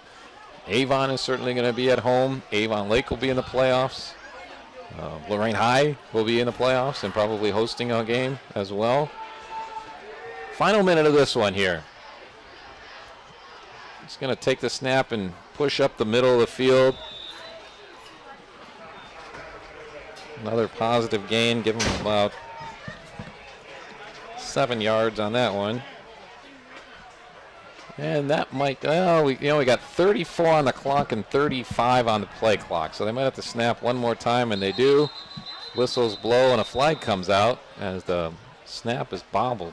It's pink out here in North Ridgeville, and you see some of the North Ridgeville players have socks and sweatbands, stuff like that. But also you see a couple of the Amherst players as well with that. This penalty is going to be assessed against Amherst, and with the 30-point-plus lead, clock doesn't even stop to mark off the penalty yardage, so this game's going to end. And North Ridgeville excitedly going to postseason play with a good possibility that they would be eligible to host 2 home playoff games right here in this very facility. It's been a great year for the North Ridgeville Rangers, and from what we see here tonight, Mike, what you're just talking about, it's far from over. For Amherst, this certainly puts the end to their 2023 season, but by all intents and purposes, very much a success of building a program back. Congratulations to Tom Thome, the coach of the Amherst Comets, who's also about to become a father for the second time this weekend as well. So we wish him the best. And we're going to take a quick break. We're going to come back, wrap up this game, present some awards, and invite you to the post-game show hosted on the radio stations by Dave Rivera if you listen in and on here on the Lorain County Sports Network.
John Guzik and Mike Rush back here at North Ridgeville High School as we just wrapped up a resounding win by the North Ridgeville Rangers. 36-0 is the final. And, you know, usually, Mike, we wait to the end to say who's our player of the game, but I think we're going to get right to the player of the game to share a little bit of our conversations that we had here, because what a tremendous defensive effort by the North Ridgeville Rangers to pitch a shutout here on Week 10 against a team that really has not had a whole lot of trouble scoring. I mean, as a pretty, I wouldn't call them a high-powered offense, but enough of a threat of an offense, and you wonder about a letdown knowing that you've already got a home playoff position solidified for the Rangers. But they put everything they had out on the field and totally shut down the Comets offense tonight.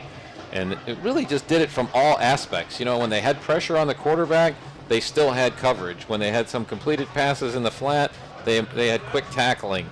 And turnover after turnover after turnover was a big part of tonight's game.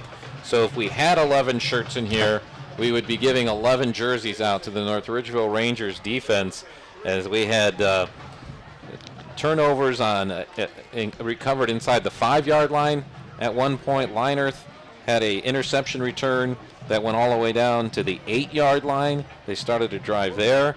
They had another fumble recovery in the first half that led to a 5-yard, or that was the 5-yard touchdown run.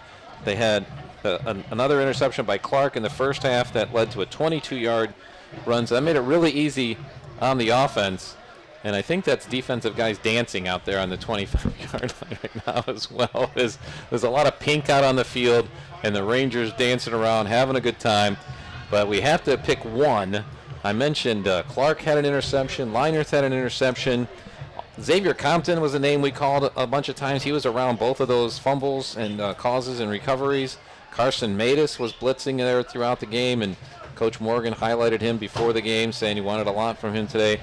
We're going to go ahead and give the Zabo Apparel T-shirt as the Zabo Apparel Player of the Game to number 4, Austin DeShazo, because not only did he really compete from the middle of that North Ridgeville defense, which was really the heart and soul of whatever happened tonight, because the Comets really just couldn't get their rushing game going at all, and he's anchoring the inside linebackers, DeShazo, but also he ended up kicking a 23-yard field goal, had some excellent kickoffs, which made sure that the Comets offense, I mean, that's another part of the defense too, right, is effective kickoffs that keep the Comets having poor starting position as often as they can. So Austin DeShazo going to be our player of the game as we're now into the Achieve Credit Union post-game show here on the Lorain County Sports Network. Been a fun 10 weeks here on the Lorain County Sports Network, and had a lot of fun here in North Ridgeville, mainly because we didn't get rained on. And as soon as the game's over, now you look into the lights, and it may have stopped completely. So they said the forecasters had it close to being right, but ended up being nobody from North Ridgeville cared, because they are going not only to the playoffs, but going to be a top 4 seed that could potentially host a second-round game as well. A couple other words we're going to get to, and then we're going to run down some of the stats that made up this game tonight. We always want to recognize our electric play of the game. Electric play of the game brought to you by Honey Dudes Handyman. If you got things to do, call the dudes. And I'm going right to that second touchdown of the game after Clark's 27-yard interception return gave North Ridgeville great starting position at the Amherst 41. It was a 19-yard pass play, and then Greg Steinmetz took the ball from behind the quarterback in motion and then cut back over the left tackle and sprinted right for the end zone. An electrifying 22-yard touchdown run for Steinmetz made it 14-0 North Ridgeville, and of course they never looked behind after that point as well. Hard to come up with a drive of the game, because in the first half there was very short drives by North Ridgeville. They had a 4-second touchdown drive, a 14-second touchdown drive, but the one that really kind of just put this game away was how they ended the second quarter, as they took the ball at their own 20 with 3:21 left to go in the first half, ate up the entire clock, scoring as time ran out in the first half on Steinmetz's second touchdown of the game. That put them up 21-0, and Valley Chevrolet of Wellington brings you our drive of the game, and that was it, ending the second quarter. And Valley Chevrolet keep on driving with Valley Chevrolet.